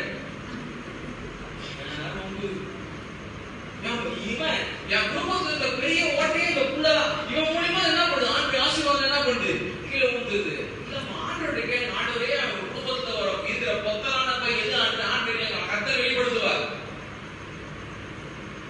ஆண்டு நம்ம வந்து நம்ம இந்தியர்களுக்கு ரொம்ப அழகான கை வந்த கலை என்னன்னாக்கா, அரைமுறைமா தெரிஞ்சுக்கிட்டு அரைமுறையா பண்றது. உப்பா செய்ய தெரியுமா? செய்ய தெரியும். எப்படி செய்யுது? அதான் தெரியாது. இல்ல பாஸ்மதி வெங்காயம் போட்டு கடுகு போட்டு வெங்காயம் போட்டு வெங்காயம் அதான் தெரியும். அதுக்கப்புறம் அதான் தெரியாது. நிறைய பேருடைய ஆவிக்குரிய வாழ்க்கை இப்படிதான் இருக்குது. எசேக்கியா பாத்தீங்கன்னா 8ஆம் வசனத்தை விட்ட கேட்கிறாரு, கேள்வி கேட்கிறாரு. என்ன கேள்வி கேட்கிறாரு? கர்த்தர் என்னை குணமாக்குவதற்கும் 3ஆம் நாள் கர்த்தருடைய ஆலயத்திற்கு போவதற்கும் அடையாளம் என்ன? யூதர்கள் அடையாளத்தை நாடுகிறார்கள், கிரேக்கர்கள் ஞானத்தை நாடுகிறார்கள். யோசிப்பாங்க, நானும் நீங்களும் இங்க தேவனா இருந்து இந்த மாதிரி கேள்வி கேட்க பதில் சொல்லுவோம். ஏண்டா உனக்கு குணப்படுறது ஒரு பெரிய விஷயம், சரி பிழைக்க வச்சது அதோட பெரிய விஷயம், 3ஆம் நாள் சர்ச்சைக்கு போவான்னு சொல்றது அதுவும் பெரிய விஷயம். இதெல்லாம் இல்லாம ஒரு என்ன வேணும்? அப்படிதான் இருக்கும். அடையாளம் வேணும். நல்லா கவனிச்சுக்கோங்க, நம்ம அடையாளத்திற்கு பின்னாடி போகக்கூடாது. ஆனா அதே சமயத்துல அடையாளங்கள் எப்படியா இருக்க வேண்டும் நான் சொல்றேன். அடையாளங்கள் தேவனுடைய வசனத்தை உறுதிப்படுத்துதா இருக்க வேண்டும். எழுதி வைத்துக் கொள்ளுங்கள். இதுதான் அடையாளங்கள். தேவ வசனத்தை தேவ வாக்குத்தத்தத்தை உறுதிப்படுத்தவில்லை என்று சொன்னால் அடையாளங்கள் நீங்க அடையாளம் நினைச்சிட்டு அடையாளம் கிடையாது. எப்படி அப்படின்னு பாத்தீங்கன்னாக்கா இங்க சொல்றாருல்ல, என்ன கேட்கிறாரு? கர்த்தர் தாமே சொன்ன வார்த்தையை செய்வார் என்பதற்கு கர்த்தரால் உனக்கு உண்டாகும் அடையாளமாக என்ன பண்றது? சாயை 10 பாகை முன்னிட்டு போக வேண்டுமா பின்னிட்டு போக வேண்டுமா? அதாவது இங்க அடையாளம் எப்படி காட்டணும்? சூரியனை வச்சு அடையாளம் காண்பிக்கிறார். கரெக்டா? சூரியனை வைத்து அடையாளம் காண்பிக்கிறார். ஏன் சூரியனுக்கு அடையாளம் காண்பிக்கிறார்? அப்படின்னா முன்னாடி சொல்றாருல, உனக்கு 15 வருஷம் கூட்டி கொடுக்குறேன். ஏன் கூட்டி கொடுக்குறேன்? அசீரியனை கை தப்பிக்கணும் அப்படின்னு சொல்றாருல. அசீரியனுடைய கடவுள் அசூர். அசூர் யார்? சூரிய கடவுள். இவனுக்கு அடையாளமா சூரியன் எதிர்த்து கொடுத்தாருனாக்கா அதை பார், அந்த சூரியனே நான் சொல்றதான் செய்யணும். அது 10 பாகம் முன்னாடி போனா போகும், பின்னாடி போகணும். என்ன அர்த்தம்? நீ உன்னுடைய எதிரியுடைய சத்துருடைய அவன் நம்பி இருக்கிற கடவுள் கூட எனக்கு கீழ்படாத. நான் எல்லாருக்கும் எப்போதும் மேற்பட இருக்கிறேன். என் மகிமை ஒருவனுக்கு கூட என்று சொல்ற அடையாளத்தை கட்டுறாங்க. அடையாளம் இப்படி இருக்கணும். வாக்கு தத்தத்தை உறுதிப்படுத்துகிற அடையாளம். சும்மா போற வர அடையாளம் கிடையாது. வாக்கு தத்தத்தை உறுதிப்படுத்துகிற அடையாளம். போச்சா போகல என்ன சொல்றா? இன்னும் மூலக ராஜா என்ன சொல்றாரு? பின்னாடி போறது முன்னிட்டு போகிறது ஈஸியானது. பின்னிட்டு போகும். அதாவது இப்ப மணி 8:28 பின்னிட்டு போக வேண்டும் என்று சொல்ல 8:27 8:26 25 பின்னிட்டு போக வேண்டும். பாருங்க, ஆண்டவர் அதை அவனுக்கு அருள் செய்கிறார். நல்லா கவனித்துக் கொள்ளுங்க. ஏசாயா தீர்க்கதரிசி 11ஆம் வசனத்துல ஏசாயா தீர்க்கதரிசி கர்த்தரை நோக்கி கூப்பிடுகையில் அவர் ஆகாசனுடைய இது என்னன்னா 11ஆம் வசனம் ஆகாசனுடைய 11ஆம் வசனம் ஆகாசனுடைய சூரியன் கடிகாரத்து பாகைக்கு 10 பாகை முன்போக சாய பின்பாக பண்ணி திரும்பும்படி செய்தார் அப்படின்னு சொல்லிட்டு நாங்க வாசிக்கிறோம். இந்த அற்புதத்தை பாபிலோனில் கேட்காங்க. 2 கடைசியாக எழுதி இருக்கிறாங்க. 2 நாளாகவும் 32ஆம் அதிகாரம் 31ஆம் வசனத்துல ஆகிலும் பாபிலோன் பிரபுக்களை ஸ்தானாதிபதிகள் தேசத்திலே நடந்த அற்புதத்தை கேட்க எசேக்கியாவிடத்தில் அனுப்பப்பட்ட விஷயத்தை அவன் நிறைவேற்றாக அவன் ஆண்டவர் என்ன அற்புதம் ராஜாவுக்கு ஆண்டவர் அற்புதம் செஞ்சாங்க அப்படின்னு கேட்கறதுக்காக பாபிலோனிலிருந்து கழிக்கிறாங்க. அசீரியன் முறியடிக்கப்படுகிறான். கர்த்தர் சொன்ன வார்த்தையின் பிரகாரமாக அடையாளம், சரியான அடையாளம். சூரியன் என் வார்த்தைக்கு கீழ்ப்படியது. சங்கீதக்காரன் அழகா சொல்றார். சங்கீதம் 31ஆம் சங்கீதம் 15ஆம் வசனத்தை வாசிக்கும் பொழுது சொல்றாரு, காலங்கள் கருத்து இருக்கிறது. காலங்கள் ஒரு கருத்து இருக்குது.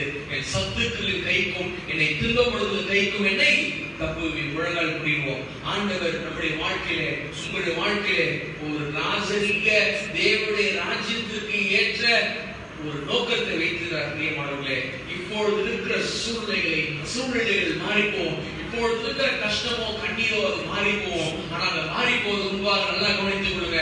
அதன் நோக்கம் என்னவென்று சொன்னால், கர்த்தர் தம்முடைய ராஜ்யத்தை உங்களுக்குள்ளாய் உங்கள் மூலமாய் அவர் கட்டி கொண்டிருக்கிறார். தேவனுடைய ராஜ்யம் உங்களுக்குள்ளாய் இருக்கிறது. ஒரு ராஜ்யம் உங்களிடத்திற்கு காணப்படுகிறது சொல்லி வசனம் சொல்லுகிறது. இந்த ரேங்க் கார்டை மட்டும் ஆண்டவர் எடுப்போம். ஆண்டவரே, என் ரேங்க் கார்டு மார்க் கம்மியா இருக்கு, சரியா இருக்கு, எப்படியோ இருக்குதோ ஆண்டவரே, நான் இன்னும் உண்மையா இருக்கேன் ஆண்டவரே, இன்னும் மன உத்தமமா இருக்கேன் ஆண்டவரே, இன்னும் அதிகமா உங்களுக்கு பிரியமானதை செய்ய வேண்டும் ஆண்டவரே, இன்னும் அதிகமா ஆண்டவரே, நிறைய இடத்துல நான் தவறு பண்ணிட்டேன் ஆண்டவரே, நான் தோற்று போயிருக்கேன் ஆண்டவரே, ஆனால் இந்த நாளை வேளை நான் என்னை அர்ப்பணிக்கிறேன் அப்பா. நான் உங்களுக்கு நேராக ஒரு சேர்ந்து நெருங்கிய உறவை கொண்டவராய் நான் காணப்பட வேண்டும் ஆண்டவரே. முழு இதயத்தோடு, முழு ஆத்மாவோடு, முழு பலத்தோடு, முழு சிந்தையோடு அன்பு கூற வேண்டும் ஆண்டவரே. உமக்காய் ஊழியம் செய்ய சேமிக்க வேண்டும் ஆண்டவரே. ஆண்டவரே, ஜனங்களை அசீரியன் கைக்கு தப்புவிக்க வேண்டும் ஆண்டவரே. சாத்தானின் கைக்கு தப்புவிக்க வேண்டும் ஆண்டவரே. இதோ நம்முடைய விசுவாசத்தின் மூலமாக, கர்த்தருடைய கிருபையின் மூலமாக கர்த்தர் நம்முடைய நடக்கைகளை, நம்முடைய குணத்தை அவர் மாற்றுவார். எப்படி மாற்றுவார்னாக்கா, அசிங்கமான காரியத்தை கர்த்தர் ஆச்சரியமானவரை மாற்றி தருவார். அற்பமான காரியங்களை கர்த்தர் அற்புதங்களை கட்டளையிடுவார். வேண்டாம் என்று சொல்லப்பட்ட காரியத்தை கர்த்தருக்கு மகிமையாக அவர் மாற்ற அவர் வல்லமை உள்ளவராக இருக்கிறார். இதோ இந்த எசேக்கியா ஜெபம் பண்ணாரு, மோசே ஜெபம் பண்ணாரு, ஆபிரகாம் ஜெபம் பண்ணாரு, இயேசு கிறிஸ்து ஜெபம் பண்ணாரு. எல்லாருடைய நம்பிக்கை இல்லாத சூழ்நிலையிலும் கர்த்தர் ஒரு நம்பிக்கை ஊட்டுகிற ஒரு சாட்சியாக அவர் மாற்றுவார்னு சொன்னார். இன்னைக்கு நமக்கு எதிராக இருக்கக்கூடிய அசீரியர்கள் யாராக இருக்கட்டும், நமக்கு எதிராக இருக்கக்கூடிய மரண படுக்கைகள் யாராக இருக்கட்டும், நமக்கு எதிராக இருக்கக்கூடிய சூழ்நிலைகள் எப்படிப்பட்டதா இருக்கட்டும், ஒன்றே ஒன்றை தெரிந்து கொள்ளுங்க, அவர் சகலத்தையும் புதிதாக்குகிறார். அவர் சகலத்தையும் புதிதாக்குகிறார். அவர் வாக்குத்தத்தம் இல்லாம, அவர் வாக்குத்தத்தம் இல்லாம எனக்கு ஒரு வேதனையும் வராது, எனக்கு ஒரு துதி இல்லாம என் வாழ்க்கையில ஒரு வாக்குத்தத்தமும் ஒவ்வொரு வாக்குத்தத்தங்களும் எல்லாம் சொல்லப்பட்ட எல்லா நல்வார்த்தைகளும் எல்லா வார்த்தைகளும் நிறைவேறும் போது என் நாவு அவரை நன்றியால் துதிக்கும், என் நாவு அவரை உயர்த்தும். செய்யணும், என் உள்ளங்களில் அவரை போற்றும் என்று சொல்லி வசனம் சொல்கிறது போல இந்த மாலை வேளை எசேக்கியாவோட வாழ்க்கையிலே பார்க்கும் பொழுது விண்ணப்பத்தை கேட்டேன், உன் கண்ணீரை கண்டேன், என் கண்ணீரை கண்டேன், இதோ உன்னை குணமாக்குவேன் என்று சொன்ன கர்த்தர். ஆண்டவரே, இந்த மாலை வேளை நாங்கள் எதிலே கண்ணீர் வடித்திருக்கிறோமோ, எந்த விண்ணப்பத்தை செய்திருக்கிறோமோ அதை கேட்டு அதை கண்டு ஆண்டவரே அதற்கான பதிலை தரப்போவதற்காக ஸ்தோத்திரமானவரே. எங்கள் பலவீனங்களில் எங்களுக்காக வேண்டிக் கொள்கிற நல்ல பரிசுத்த ஆவியானவரே, இந்த விண்ணப்பத்தை நீ கேட்பீராக. எங்கள் கண்ணீரை காண ஆண்டவரே, நாங்கள் அதை டெபாசிட் பண்ற இன்வெஸ்ட் பண்ற ஆண்டவரே, நாங்கள் அதை தருகிறோம் கர்த்தாவே. அதை ஒவ்வொன்றையும் மகிமையுள்ளதாய் கர்த்தர் மாற்றி ஆசீர்வதிங்க, பொறுப்படுத்திக் கொள்ளுங்க, பாதுகாத்துக் கொள்ளுங்க. சகல துதிகளை ஒருவருக்கு சொல்லுகிறோம். ரட்சகர் இயேசு கிறிஸ்து நாமத்தில் ஜெபிக்கிறோம் ஜீவனுள்ள பிதாவே. என் ஆத்மாவே கர்த்தரை ஸ்தோத்திரி, என்னுடைய பரிசுத்த நாமத்தை ஸ்தோத்திரி. ஆத்மாவே கர்த்தரை ஸ்தோத்திரி, கர்த்தர் செய்த சகல உபகாரங்களை மறவாதே. நம்முடைய கர்த்தராகிய இயேசு கிறிஸ்துவின் கிருபையும் பிதாவாகிய தேவனுடைய அன்பும் பரிசுத்த ஆவியானுடைய அந்யோன்யமும் ஐக்கியமும் சமாதானம் ஆலோசனையும் இன்றும் என்றும் சதா காலம் அனைவரோடு இருப்பதாக.